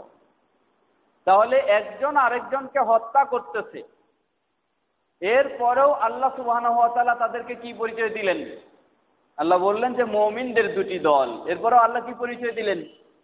আল্লাহ এরপরেও মুমিন বললেন। হত্যা করতেছে আরেকজনকে, এরপরেও মুমিন বললেন। তাহলে কি বোঝা যায়? বোঝা যায় যে কবিরা গুনাহে লিপ্ত হলেই সে ইসলাম থেকে বের হয়ে যায় না। এটা হলো সাধারণ অবস্থায়।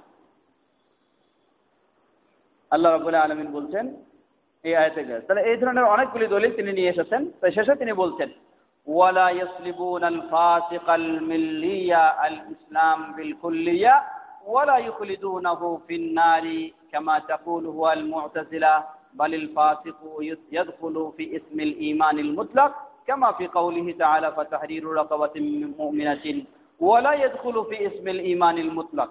এরপর বলতেছেন অনুরূপভাবে যে ফাসিক, যে কবিরা গুনাহে লিপ্ত হয়ে গেছে, এ ফাসিক। এখন এই ফাসিককে পরিপূর্ণ যেমনই ভাবে আমরা কি করব না, ইমানদারও বলবো না, তেমনই ভাবে তাকে ইসলাম থেকে ঈমান থেকে একেবারে বের হয়ে গেছে এটাও বলবো না। এক্ষেত্রে আহলুস সুন্নাহ ওয়াল জামায়াতের যে আকীদা বিশ্বাস বা মূল বিষয়টি, তা হলো মানুষ কবিরা গুনাহে যদি লিপ্ত হয়, এই কবিরা গুনাহগুলি প্রাথমিক পর্যায়ে দুই ভাগে বিভক্ত। কতগুলি কবিরা গুনাহ এমন রয়েছে যেগুলিতে জেনে শুনে বুঝে লিপ্ত হলে সে একেবারে ইসলাম থেকে বের হয়ে যাবে, এটা সকলের কাছে। যেমন সেটা হলো কেউ যদি শিরকে আকবারে লিপ্ত হয়, এটা হলো কবিরা গুনাহ।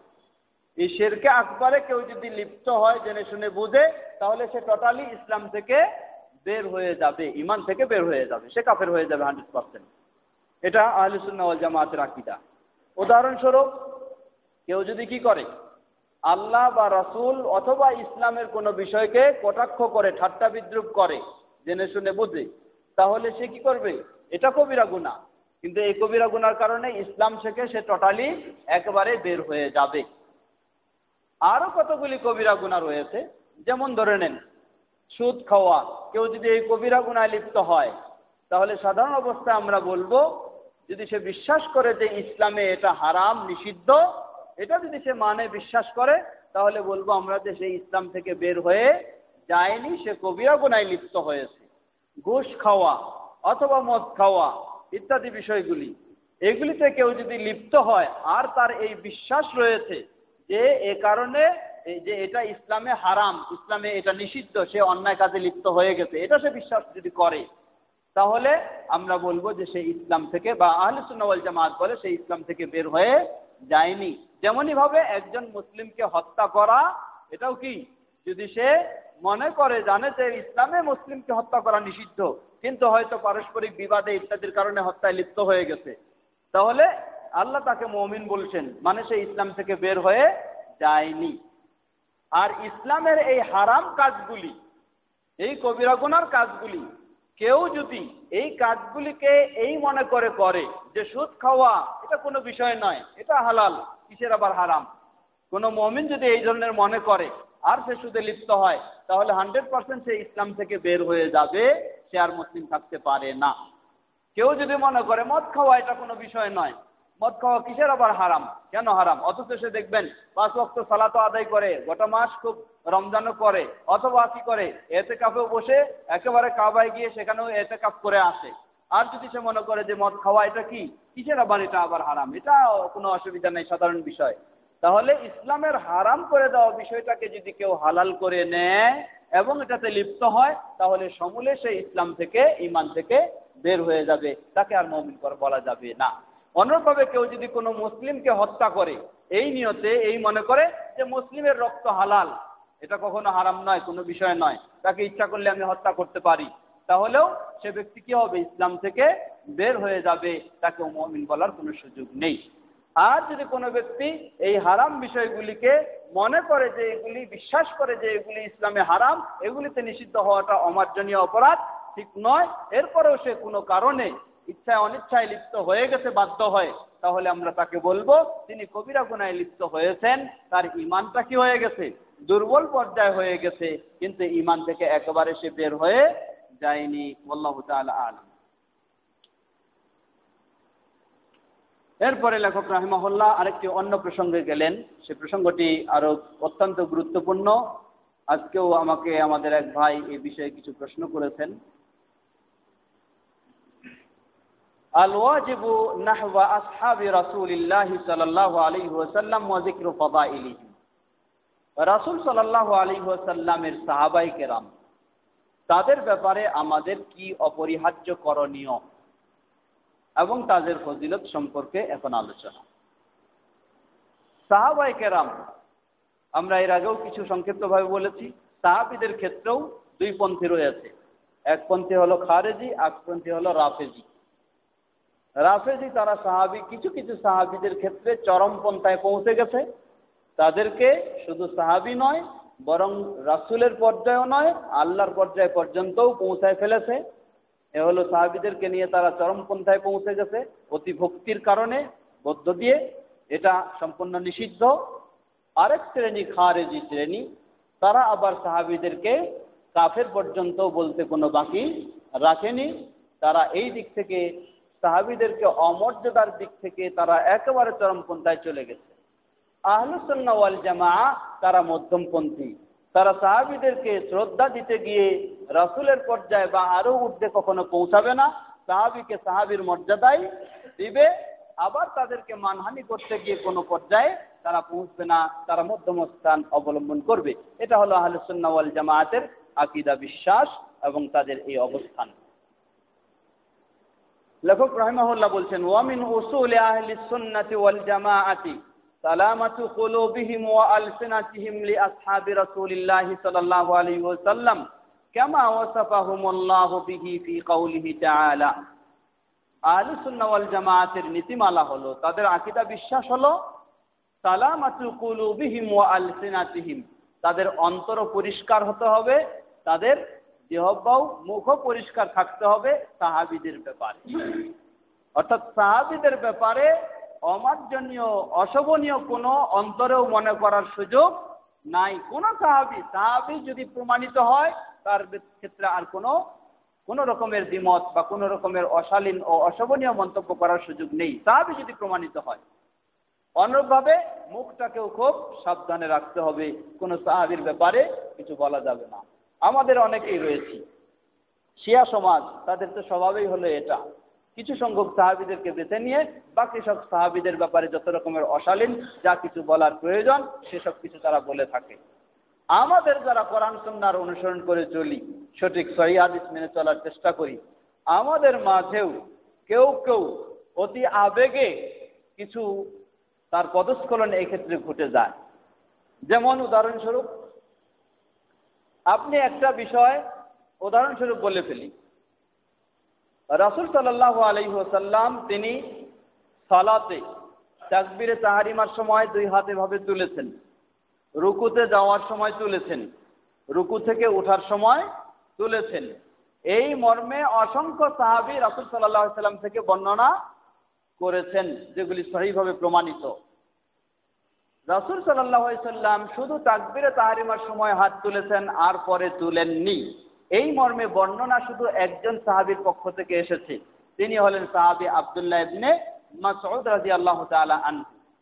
এখন আমরা যখন এই বিষয়টাকে পালন করি, যেটা অধিকাংশ সাহাবী রাসূল সাল্লাল্লাহু আলাইহি ওয়াসাল্লাম থেকে বর্ণনা করেছেন, আর অন্যরা যখন ওইটাকে পালন করে, আমরা নিজেদের বিষয়টাকে শক্ত করে দেখার জন্য, ওটার দাঁত ভাঙ্গা জবাব দেওয়ার জন্য এখন আমরা বলতে শুরু করি, সাহাবী আব্দুল্লাহ ইবনে মাসউদ রাদিয়াল্লাহু আনহু উনি তো কোরআনুল কারীমের সূরা ফালাক নাসকে অস্বীকার করে বসেছেন, উনি তো এরকম এই ধরনের অনেক কিছু বলার সুযোগ নিয়ে ফেলেন। এটা হলো অতি আবেগে। খালি শিয়ারাই যে সাহাবীদেরকে অমার্জনীয় ভাবে কথা বলে তা নয়, বরং আমাদেরও কেউ কেউ এই ধরনের বেশি আবেগী করতে গিয়ে এই ধরনের পর্যায়ে পৌঁছে যায়। এটি কখনো জায়েজ নয়। আপনি সহজ কথা বলবেন যে আলহামদুলিল্লাহ, রাসূল সাল্লাল্লাহু আলাইহি ওয়াসাল্লাম থেকে অসংখ্য সাহাবী অনেকভাবে তারা বর্ণনা করেছেন যে আল্লাহ রাসূল সাল্লাল্লাহু আলাইহি ওয়াসাল্লাম রুকুর আগে পরে রফায়াদান করেছেন, অতএব এটাকে আমি গ্রহণ করব। অন্য কোনো সাহাবীও যদি বর্ণনা করে থাকেন, তার বর্ণনার বিপরীতে অসংখ্য সাহাবী রয়েছে, এজন্য সেটা আমরা গ্রহণ করতে পারছি না। সহজ কথা। কিন্তু সাহাবীকে আপনি তাকে আঘাত করতে যাবেন যে তিনি এই ছিল, তার এই ছিল, তিনি এই বর্ণনা দিয়েছেন, তাই তাকে গ্রহণ করা যাবে না, এই ধরনের পর্যায়ে যাওয়ার কোনো প্রয়োজন নেই।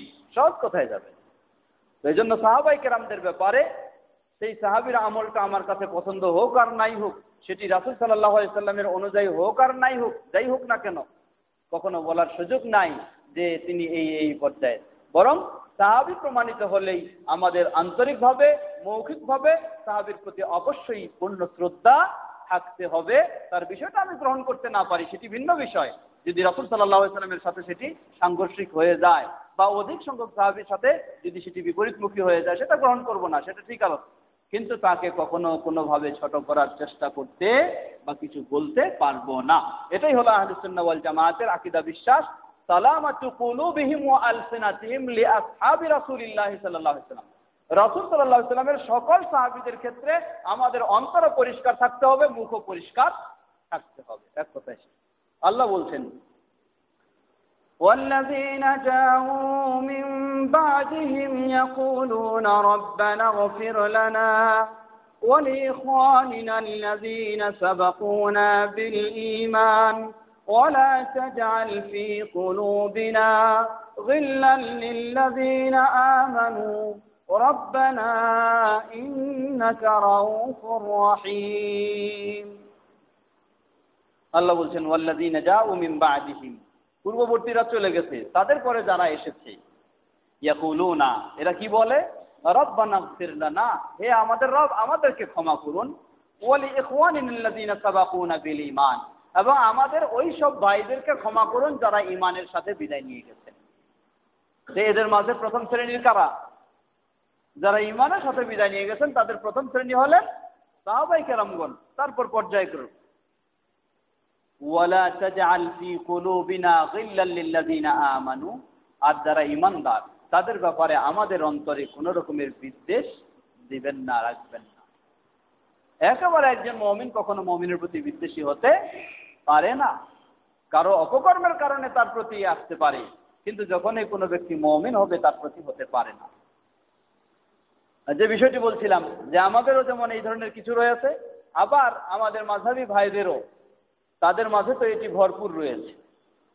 যখন কোনো সাহাবীর তাদের আমলের বিপক্ষে পাওয়া যাবে, সেই সাহাবীকেই কত রকমের জব্দ করার তারা চেষ্টা করেছে। উদাহরণস্বরূপ, আল্লাহর রাসূল সাল্লাল্লাহু আলাইহি সাল্লাম থেকে সবচেয়ে বেশি হাদিস বর্ণনা করেছেন সাহাবী আবু হুরায়রা রাদিয়াল্লাহু তাআলা আনহু। আবু হুরায়রা রাদিয়াল্লাহু আনহুর কিছু হাদিস যখন তাদের মাযহাবের বিপরীত হয়ে গেছে, হানাফি ভাইদের মাযহাবের বিপরীত, তারা এখন আবু হুরায়রা রাদিয়াল্লাহু আনহুকে দোষারোপ করতে শুরু করেছেন, বলছেন যে তিনি ফকিহ ছিলেন না, মানে তিনি অত বেশি কিছু বুঝতেন না, তিনি খালি হাদিসে বর্ণনা করেছেন, হাদিস তিনি বুঝতেন না। নাউজুবিল্লাহ। আল্লাহর রাসূল সাল্লাল্লাহু আলাইহি সাল্লামের সাহাবী যিনি সবচেয়ে বেশি হাদিস বর্ণনা করলেন, জানলেন, মানলেন, তিনি হাদিস বুঝতেন না। আর যারা তারা পরে আসছে, নিজেদের চিন্তাটাকে, মন গড়া চিন্তাগুলিকে প্রাধান্য দেয়, হাদিসকে দূরে ফেলে দেয়, এরাই নাকি হাদিস বেশি বুঝে। এটাও হলো চরম অন্যায়। দুই অন্যায়, এক হলো বিভিন্ন ছলে কৌশলে রাসূল সাল্লাল্লাহু আলাইহি সাল্লামের হাদিস সহিহ প্রমাণিত হওয়া সত্ত্বেও সেটাকে কি করেছে, বর্জন করেছে। দ্বিতীয় হলো আবার সাহাবীদেরকে আঘাত করার চেষ্টা করেছে। যে এই শ্রেণীর মানুষ আমাদের সমাজে দেখবেন যে কিছু মানুষ আছে যারা এত আবেগী রাসূল সাল্লাল্লাহু আলাইহি ওয়াসাল্লামের বিরুদ্ধে কোনো সন্দেহ নাই যে কেউ কিছু বললে, কটাক্ষ করলে সেটা তো অবশ্যই আমরা এক বাক্যে সেটাকে মেনে নিব না, প্রতিবাদ করব। কিন্তু একটু চিন্তা করা দরকার, নিজেও যে রাসূল সাল্লাল্লাহু আলাইহি ওয়াসাল্লামের অবমাননাকর চিন্তা ও কথা বলে থাকে।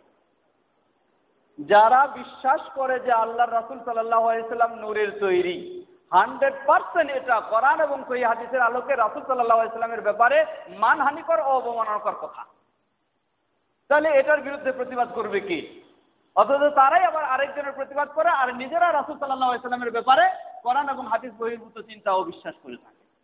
যারা বিশ্বাস করে, দাবি করে যে রাসূল সাল্লাল্লাহু আলাইহি ওয়াসাল্লাম আল্লাহর মতো গায়েব জানেন, এটা একেবারে সম্পূর্ণ চূড়ান্ত শিরকি ও কুফরি কথা। তাহলে এই কুফরি কথাও রাসূল সাল্লাল্লাহু আলাইহি ওয়াসাল্লামের ব্যাপারে তারা পোষণ করে এবং বিশ্বাস করে। আবার তারা কি করে যে কেউ রাসূল সাল্লামের বিষয়ে করলে প্রতিবাদ করার জন্য অনেক প্রস্তুত হয়ে যায়।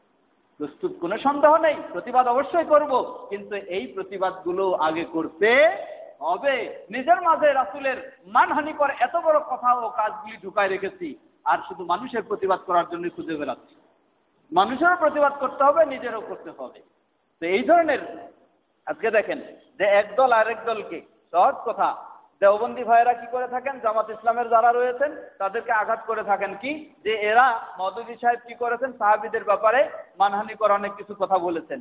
তো যেই সমস্ত দেওবন্দি ভাইয়েরা নিজেদের মাযহাবকে ধরে রাখার জন্য আবু হুরায়রা রাদিয়াল্লাহু আনহুকে এভাবে ফকি নয় বলে কটাক্ষ করলেন, তাকে আঘাত করলেন, এটা কি সাহাবীদের ব্যাপারে মানহানিকর কথা নয়? এটা কি সাহাবীদের ব্যাপারে আঘাত করার কথা নয়? তাহলে অন্যদেরটা আপনি চোখে দেখতেছেন আর নিজে করে বসেছেন, এটাকে আপনি দেখবেন না, তাহলে তো এটি ইনসাফের কাজ নয়। একজন মুসলিম সকল ক্ষেত্রে আল্লাহ রাসূল সাল্লাল্লাহু আলাইহি সাল্লামকে যথাযোগ্য সঠিকভাবে মর্যাদা দিবে এবং সাহাবায়ে কেরামদেরকে যথাযথভাবে নিজের পক্ষে থাকুক আর নাই থাকুক, সেটা আমি মানতে পারি আর নাই পারি, সাহাবীদেরকে সাহাবীদের মতো মর্যাদা অবশ্যই দিতে হবে। লেখক রাহিমাহুল্লাহ তিনি বলছেন যে আহলুস সুন্নাহ ওয়াল জামাত যারা প্রকৃতপক্ষে, তাদের সাহাবীদের ব্যাপারে মুখ এবং অন্তর সব কি থাকবে, পরিষ্কার থাকবে, কোনো রকমের কিছু থাকবে না। وطاعة الرسول في قوله لا تسبوا أصحابي فوالذي نفسي بيده لو أن أحدكم أنفق مثل أحد ذهبا ما بلغ مد أحدهم ولا نصيفه الله أكبر। বুখারী মুসলিমের হাদিস দেখুন, আল্লাহর রাসূল সাল্লাল্লাহু আলাইহি সাল্লাম সাহাবীদেরকে লক্ষ্য করে বলতেছেন, প্রাথমিক পর্যায়ের সাহাবী, পরবর্তী সাহাবীদেরকে, আর প্রাথমিক পর্যায়ের সাহাবী দুজনের মাঝে কত একটু করছেন। সেখানে আল্লাহ বলছেন, আল্লাহ রাসূল সাল্লাল্লাহু আলাইহি ওয়াসাল্লাম বলছেন, লা তাসুব্বু আসহাবি, তোমরা আমার কোন সাহাবীদেরকে গালি দিবে না। সাহাবী কাকে বলা হয়? সাহাবী বলা হয় কুল্লু মান লাকিয়াল নবী সাল্লাল্লাহু আলাইহি ওয়াসাল্লাম মুমিনান ওয়া মাতা আলাইহি, যারা নবী সাল্লাল্লাহু আলাইহি ওয়াসাল্লামকে মুমিন অবস্থায় পেয়েছেন এবং সেই ঈমানের উপরে কি করেছেন, মৃত্যুবরণ করেছেন, তারা হলেন সাহাবী। অনেকে রাসূল সাল্লাল্লাহু আলাইহি ওয়াসাল্লামকে পেয়েছেন কিন্তু ঈমানদার অবস্থায় পায়নি। আবু জাহেল পায়নি, রাসূল সাল্লামকে পেয়েছে। আবু লাহাব, সবাই পাইছে, কিন্তু তারা ঈমান অবস্থায় পায়নি, তাই তারা সাহাবী হতে পারবে না। অনুরূপভাবে আবু তালেব, তিনি কি করেছেন, রাসূল সাল্লাল্লাহু আলাইহি ওয়াসাল্লামকে শুধু পাননি, বরং মক্কার 10 বছর তিনি সর্বোচ্চ সাহায্য সহযোগিতাও দিয়েছেন, কিন্তু তিনি সাহাবী হওয়ার সুযোগ পাননি। তাকে সাহাবী বলবে না ইসলাম। কেন? যে তিনি ঈমান অবস্থায় রাসূল সাল্লাল্লাহু আলাইহি ওয়াসাল্লামের সাক্ষাৎ পাননি। এবং আরো রয়েছে অনেকেই, সেই আব্দুল্লাহ বিন উবাই বা ইত্যাদি আরো যারা বলি, যারা বিশেষ করে পরে যারা মুরতাদ হয়ে গেছে, তারাও সাহাবী নয়। যদিও আল্লাহ রাসূল সাল্লাল্লাহু আলাইহি ওয়াসাল্লামের যুগে কি করেছেন, তারা উঠেছেন, বসেছেন, একসাথে ইবাদত করেছেন, ঈমান এনেছেন, কিন্তু তারা সাহাবী নয়। কেন? যেহেতু ঈমান অবস্থায় তারা মারা যায়নি। তো আল্লাহ রাসূল সাল্লাল্লাহু আলাইহি ওয়াসাল্লাম বলছেন যে তোমরা আমার সাহাবীদেরকে গালি দিও না। ফাওয়াল্লাযী নাফসি বিয়াদিহি, সেই সত্তার কসম করে বলছি যার হাতে আমার প্রাণ, লাউ আন্না আহাদাকুম আনফাকা মিসলা উহুদিন যাহাবা, তোমাদের কেউ যদি সেই বিশাল উহুদ পাহাড়ের সমপরিমাণ স্বর্ণ কি করে আল্লাহর পথে ব্যয় করে, মা বালাগা মুদ্দা আহাদিহিম ওয়ালা নাসিফিহিম, সেই সাহাবীদের এক মুদ মানে এক সা এর 4 ভাগের 1 ভাগ, অর্থাৎ বলতে পারি 5 থেকে 600 গ্রাম। 600 গ্রাম সাহাবীরা 600 গ্রাম খাদ্য আল্লাহর পথে ব্যয় করে যেই মর্যাদা সওয়াব লাভ করতে পারবে, অন্যরা উহুদ পাহাড়ের সমপরিমাণ স্বর্ণ আল্লাহর পথে ব্যয় করে সেই এক মুদের সমপরিমাণ সওয়াব মর্যাদা লাভ করতে পারবে না। আল্লাহ, কত সাহাবীদের মর্যাদা! আল্লাহ, সেই 600 গ্রাম অথবা তার অর্ধেক 300 গ্রাম। তাহলে সেই সাহাবীদেরকে আমরা কি করে থাকি? নিজেদের সুবিধা মতো যদি না হয়, আমরা অনেক সময় বিভিন্ন রকমের মন্তব্য করে বসি, এটি কখনো উচিত নয়। এরপরে বলছেন ফাজলুস সাহাবা ওয়া মাওকিফু আহলিস সুন্নাহ ওয়াল জামাআহ মিনহু ওয়া বায়ানু তাফাদুলিহিম। আরো কিছু বিষয় ছিল, এই পর্বটা শেষ করে আমরা আজকে বিদায় নেব ইনশাআল্লাহ। তারপর আগামী দিনে আবার খোলাফা রাশিদিন তাদের সম্পর্কে একটা বিষয় আসবে, সেটি গুরুত্বপূর্ণ, অত্যন্ত কালকের বিষয়টি গুরুত্বপূর্ণ, বিশেষ করে শিয়াদের সাথে সম্পৃক্ত বিষয়। ফাজলুস সাহাবা ওয়া মাওকিফু আহলিস সুন্নাহ ওয়াল জামাআহ মিনহু ওয়া বায়ানু তাফাদুলিহিম। আহলুস সুন্নাহ ওয়াল জামাআহ সাহাবীদের ব্যাপারে তাদের পূর্ণ অবস্থানটা কি এ সম্পর্কে তিনি বলছেন ওয়া ইয়াকবালুনা মা জাআ বিহি আল কিতাব ওয়াস সুন্নাহ ওয়াল ইজমা' মিন ফাদাইলিহিম ওয়া মারাতিবিহিম। সাহাবীদের ফজিলত বর্ণনা সম্পর্কে, মর্যাদা সম্পর্কে আল্লাহ সুবহানাহু ওয়া তাআলা তার কিতাবে কি বর্ণনা দিয়েছেন, রাসূল সাল্লাল্লাহু আলাইহি ওয়াসাল্লাম তার হাদিসে কি বর্ণনা দিয়েছেন, এবং সাহাবীদের ইজমার আলোকে যা প্রমাণিত হয়েছে, আহলুস সুন্নাহ ওয়াল জামাআহ সেই অনুযায়ী বিষয়গুলিকে তারা মেনে নেয়। এর বিপরীত তারা কখনো কোনো অবস্থানে নয়।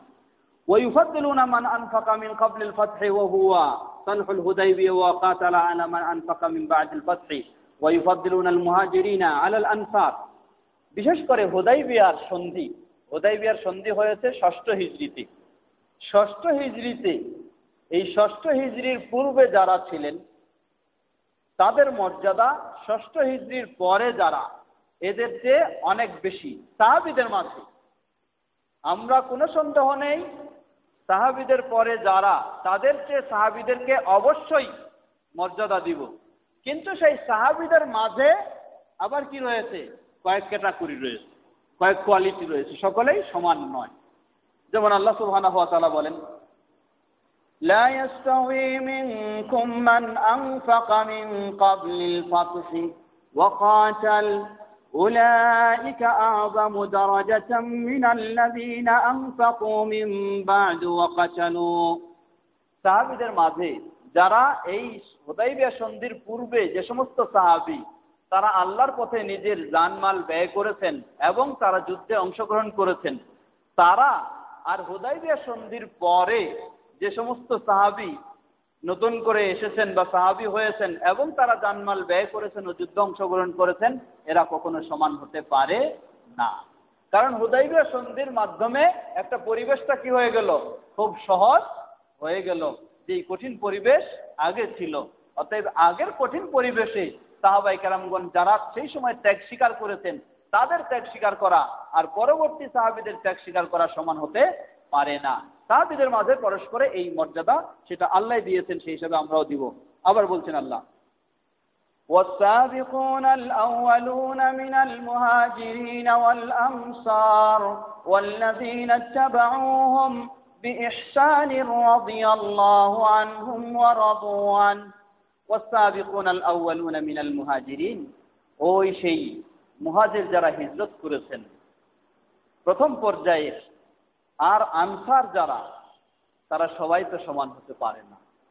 মুহাজির যারা মক্কার কত নির্যাতন, জ্বালা, যন্ত্রণা সহ্য করেছেন ইসলামের কারণে, এমনকি শেষ পর্যায়ে ইসলামের জন্যই ঘর বাড়ি, আত্মীয় স্বজন, সম্পদ সম্পত্তি, জায়গা জমি সব কিছু একেবারে ছেড়ে দিয়ে খালি হাতে তাদেরকে মদিনার দিকে পাড়ি জমাতে হয়েছে। অতএব এই মুহাজির আর আনসার যারা হয়তো মদিনাতেই নিজের বাড়ি ঘরে থেকেই ইসলাম গ্রহণ করেছেন ও ইসলাম মেনে চলেছেন, তারা তো সমান হতে পারে না। সাহাবীদেরকে, তাবিঈনদেরকে সব অবশ্যই মর্যাদা দিব সকলকেই। সাহাবী মানে ছোট্ট যদিও সাহাবী হয়ে থাকে আর সবচেয়ে বড় যদি তাবিঈ হয়ে থাকে, সেই তাবিঈর চেয়ে এই সাহাবী কি হবে? অবশ্যই মর্যাদাশীল হবে। আবার এই সাহাবীদের মাঝে যারা আনসার, তাদের চেয়ে মর্যাদাশীল যারা মুহাজির, যারা প্রথমের দিকে হুদাইবিয়া সন্ধির আগে, তারা মর্যাদাশীল পরবর্তীদের চেয়ে। ويفضلون المهاجرين على الأنصار মুহাজিরদেরকে আনসারদের চেয়ে বেশি মর্যাদা দেয় আহলে সুন্নাহ ويؤمنون بأن الله قال لأهل بدر وكانوا 319 اعملوا ما شئتم فقد غفرت لكم বদরের যুদ্ধে যারা অংশগ্রহণ করেছিলেন তাদের মর্যাদা আবার যারা বদরের যুদ্ধে অংশগ্রহণ করেননি তাদের চেয়ে বেশি। তারা প্রায় 313 জন বা এই ধরনের অংশগ্রহণ করেছিলেন। আল্লাহ রাসূল সাল্লাল্লাহু আলাইহি ওয়াসাল্লাম তাদেরকে কি বললেন? বললেন আমালু, আল্লাহ সুবহানাহু ওয়া তাআলা তাদেরকে বললেন আমালু মা শি'তুম ফাকাদ গাফারতু লাকুম, তোমরা যা মন চায় করো, আমি তোমাদেরকে ক্ষমা করে দিয়েছি। আল্লাহু আকবার। এই ধরনের বলা সাহাবীদেরকে, যাদের জন্য আল্লাহ সুবহানাহু ওয়া তাআলা এই বলেছেন আর যাদের জন্য এটা বলেননি, সব সাহাবী সমান হতে পারেন না, তাদের মাঝে বেশি মর্যাদাশীল অবশ্যই। যেমন ধরে নেন আল্লাহ রাসূল সাল্লাল্লাহু আলাইহি ওয়াসাল্লাম যখন এই মদিনার পরিবেশে একজন সাহাবী ইবনে আবি বালতা রাদিয়াল্লাহু তাআলা আনহু মক্কার কঠিন পরিবেশে তিনি কি করলেন, তার আত্মীয় স্বজন বা নিজের পরিবারের কিছু সদস্য মক্কায় তারা ছিলেন। এখন তারা তাদের অভিভাবক তিনি মদিনায় হিজরত করে গেছেন, তাই এরা কি করতে পারে, তাদের উপর বিভিন্ন নির্যাতন ইত্যাদি করতে পারে। এজন্য এই সাহাবী তিনি মনে মনে একটা চিন্তা করলেন যে আমি মদিনার যদি কিছু তথ্য আমার ওই প্রতিবেশী মুশরিকদের কাছে দিই, তাহলে হয়তো তারা আমার প্রতি সদয় হয়ে আমার যারা ছেড়ে এসেছি পরিবারের সদস্য তাদের প্রতি তারা ভালো আচরণ করবে, তাদের সাথে খারাপ আচরণ করবে না, নির্যাতন করবে না। এই চিন্তা করে এই সাহাবী কি করলেন, একটা চিঠি লিখে কিছু তথ্য দিয়ে পাঠালেন। একজন মেয়ে মানুষ এই চিঠি নিয়ে পার হয়ে যাচ্ছে, বহুদূর রাস্তায় চলে গেছে। আল্লাহ সুবহানাহু ওয়া তাআলা ওহীর মাধ্যমে জানাই দিলেন রাসূল সাল্লাল্লাহু আলাইহি সাল্লামকে যে এই পদ্ধতিতে এইভাবে কিছু তথ্য তোমাদের মক্কায় কি চলে যাচ্ছে। জানার সাথে সাথে রাসূল সাল্লাল্লাহু আলাইহি সাল্লাম আলী রাদিয়াল্লাহু আনহু এবং আরেকজনকে বললেন যে অমুক জায়গায় তোমরা খুব ছুটে যাও, সেখানে গিয়ে পাবে আরোহী একজন মেয়ে মানুষ, সেই মেয়ে মানুষের কাছে একটা চিঠি রয়েছে, যে কোনোভাবে এই চিঠিটাকে উদ্ধার করে নিয়ে আসতে হবে। তারা ছুটে চলে গিয়ে সেই চিঠি সেখান থেকে উদ্ধার করে নিয়ে আসলেন। নিয়ে আসে দেখা গেল চিঠি লিখেছেন কে? সাহাবী ইবনে আবি বালতা রাদিয়াল্লাহু তাআলা আনহু, একজন প্রসিদ্ধ সাহাবী। তিনি এই চিঠিটা লিখেছেন। এই তথ্যগুলি তিনি পাচার করলেন বা ছেড়ে দিলেন সেই মক্কাবাসীদের কাছে। ওমর রাদিয়াল্লাহু আনহু রাসূল সাল্লাল্লাহু আলাইহি সাল্লামের কাছে বসা বললেন যে হে আল্লাহর রাসূল সাল্লাল্লাহু আলাইহি সাল্লাম, অনুমতি দিন এই মুনাফিকের গর্দান এখনই উড়াই দিব, কারণ আমাদের এই গোপন তথ্যগুলি তিনি পার করে দিবেন এটা তো হতে পারে না, আপনি অনুমতি দিন, শুধু আমি এর গর্দান উড়াই দিব। আল্লাহ রাসূল সাল্লাল্লাহু আলাইহি সাল্লাম বললেন যে থামো, বিষয়টা একটু বোঝার বিষয় আছে। জিজ্ঞাসা করলেন তাকে কি ব্যাপার, কেন এটা? তিনি সঠিক তথ্যই বলে দিলেন। সাদা সরল মানুষ, তার ভিতরে তো আর মুনাফিকদের মতো এত পেশ নেই। তিনি সহজে বললেন যে আসলে আমার পরিবারের সদস্যদেরকে সেখানে আমি রেখে এসেছি, আমি যদি কিছু তথ্য দিয়ে তাদেরকে খুশি করতে পারি তাহলে তারা হয়তো আমার পরিবারের সদস্যদের প্রতি ভালো আচরণ করবে। এই চিন্তায় সাদা মাটা মানুষ হিসাবে আমি কি করেছি, এটা দিয়েছি, কিন্তু মুসলমানদের কোনো ক্ষতি হবে এই চিন্তা কখনো আমার মাঝে নয়। রাসূল সাল্লাল্লাহু আলাইহি সাল্লাম বিষয়টা বুঝলেন, বুঝেই সাথে সাথে ওমরকে বললেন থামো ওমর, জানো না সে হলো কি বদরি সাহাবী, যারা বদরে অংশগ্রহণ করেছিল তাদের মধ্যে সে একজন। আর আল্লাহ সুবহানাহু ওয়া তাআলা তাদের ব্যাপারে বলে দিয়েছেন আমালু মা শি'তুম, যা তোমাদের ইচ্ছা করো, কাদ গফারতু লাকুম, তোমাদেরকে আমি ক্ষমা করে দিয়েছি। সুতরাং এ বদরি হওয়ার কারণে আল্লাহ সুবহানাহু ওয়া তাআলাও তার এই অপরাধটাকে কি করেছেন, ক্ষমা করে দিয়েছেন।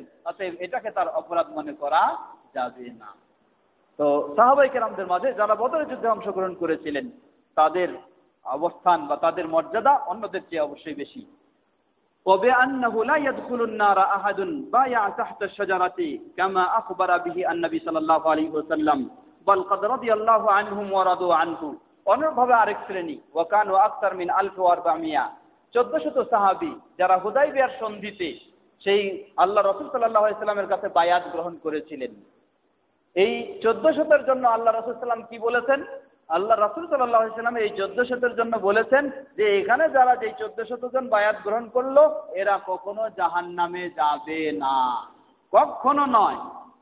তো তাদের জন্য যেন এই সুসংবাদ, যে সুসংবাদটা অন্য যারা অংশগ্রহণ করতে পারেনি তাদের জন্য হয়নি, এই মর্যাদাটা হলো তাদের জন্য বেশি। ওয়ালাকাদ রাদিয়াল্লাহু, বরং কি আল্লাহ সুবহানাহু ওয়া তাআলাও তাদের ব্যাপারে বলেছেন যে আল্লাহ তোমাদের প্রতি সন্তুষ্ট হয়ে গেছেন, তোমরাও আল্লাহর প্রতি সন্তুষ্ট। ويشهدون بالجنة لمن شهد له رسول الله صلى الله عليه وسلم كالعشرة وثابت بن قيس بن شماس وغيرهم من الصحابة। অনুরূপভাবে আহলুস সুন্নাহ ওয়াল জামাআহ সাহাবীদের মাঝে যারা, সেই সাহাবীদের মাঝে যাদের ব্যাপারে রাসূল সাল্লাল্লাহু আলাইহি সাল্লাম সরাসরি জান্নাতের সুসংবাদ দিয়েছেন যে জান্নাতি, যেমন প্রসিদ্ধ 10 জন আশায়ে মুবাশশারা, এছাড়াও আরো যারা রয়েছেন তাদের ব্যাপারে আহলুস সুন্নাহ ওয়াল জামাআহ কি করে, জান্নাতেরই সুসংবাদ দেয় এবং মনে করে।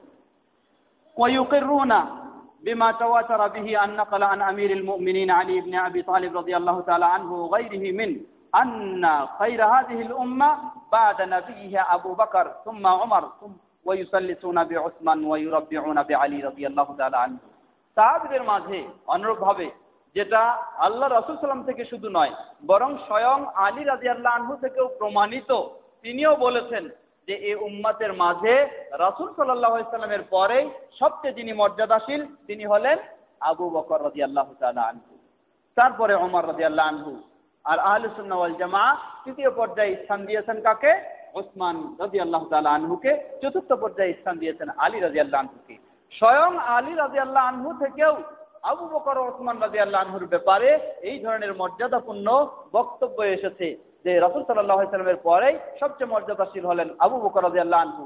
কিন্তু আজকে সেই বিদ্বেষী শিয়া সমাজ তারা আবু বকর রাদিয়াল্লাহু আনহু, ওমর রাদিয়াল্লাহু আনহু তাদেরকে কতভাবে কত রকমের কথা বলে।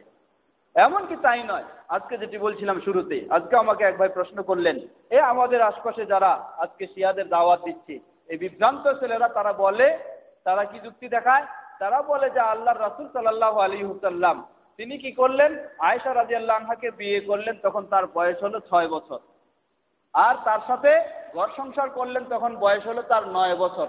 তাহলে এটা কি ছোট বাচ্চাকে ধর্ষণ করা বোঝায় না? নাউযুবিল্লাহ। রাসূল সাল্লাল্লাহু আলাইহি সাল্লামের ব্যাপারেও এই ধরনের তারা অশালীন মন্তব্য ও চিন্তা এবং এগুলি মানুষের মাঝে সংশয় দিয়ে দিচ্ছে এই সমস্ত বিদ্বেষী শিয়া ও বিভ্রান্ত শিয়া সমাজ তারা। তাহলে সাহাবী তো দূরের কথা, স্বয়ং রাসূল সাল্লাল্লাহু আলাইহি সাল্লামের ব্যাপারে তাদের কত ঘৃণিত, নিকৃষ্ট, অমার্জনীয় তাদের আকীদা, বিশ্বাস এবং তাদের চিন্তা চেতনা। কিভাবে তারা মুমিন বলে তারা নিজেদেরকে দাবি করে, মুসলিম বলে আবার। কামা দাল্লাত আলাইহিল আসার, যেমন এভাবে বিভিন্ন বর্ণনা এসেছে, এভাবে আহলুস সুন্নাহ ওয়াল জামাআহ সাহাবায়ে কেরামদেরকে মর্যাদা ও সম্মান দিয়ে থাকে। وكما أجمع الصحابة على تقديم عثمان في البيعة مع أن بعض أهل السنة كانوا قد اختلفوا في عثمان وعلي رضي الله تعالى عنه بعد اتفاقهم على تقديمهما أبي بكر وعمر أيهما أفضل فقدم قوم عثمان وسكتوا وربعوا بعلي وقدم قوم عليا وقوم توقفوا لكن استقر أمر أهل السنة على تقديم عثمان ثم علي। তারপর বলছেন যে খোলাফায়ে রাশিদিন 4 জনের মাঝে কোনো সন্দেহ নেই, সবাই একমত শিয়া ছাড়া, যে প্রথমে হলো আবু বকর রাদিয়াল্লাহু আনহু, তারপর ওমর রাদিয়াল্লাহু আনহু, অতঃপর ওসমান এবং আলী রাদিয়াল্লাহু আনহু দুজন। এই দুজনের মাঝে মানুষেরা বিভিন্ন রকমের মতামত ব্যক্ত করেছেন। কেউ ওসমান রাদিয়াল্লাহু আনহুকে প্রাধান্য দিয়েছেন, কেউ আলী রাদিয়াল্লাহু আনহুকে প্রাধান্য দিয়েছেন, কেউ বলতেছেন আমি কাউকে প্রাধান্য দিতে পারছি না, অতএব আমি চুপচাপ থাকবো, কিছু বলবো না। শেষে বলতেছেন কিন্তু আহলুস সুন্নাহ ওয়াল জামাআতের স্বীকৃত মত হলো ওমর রাদিয়াল্লাহু আনহুর পরেই হলেন ওসমান রাদিয়াল্লাহু আনহু, তিনি তৃতীয় খলিফা, আর চতুর্থ হলেন আলী রাদিয়াল্লাহু তাআলা আনহু। এভাবেই আহলুস সুন্নাহ ওয়াল জামাআহ সাহাবায়ে কেরামদেরকে সম্মান ও মর্যাদা দিয়ে থাকে। আমরাও অবশ্যই কোরআন ও সহিহ সুন্নাহর আলোকে সাহাবায়ে কেরামদেরকে এভাবেই সম্মান ও মর্যাদা দিয়ে আমরা আকীদার বিষয়গুলি পোষণ করার চেষ্টা করব। আল্লাহ সুবহানাহু ওয়া তাআলা আমাদের সকলকে কোরআন ও সহিহ সুন্নাহর আলোকে সঠিক আকীদা গ্রহণ করার তৌফিক দান করুন।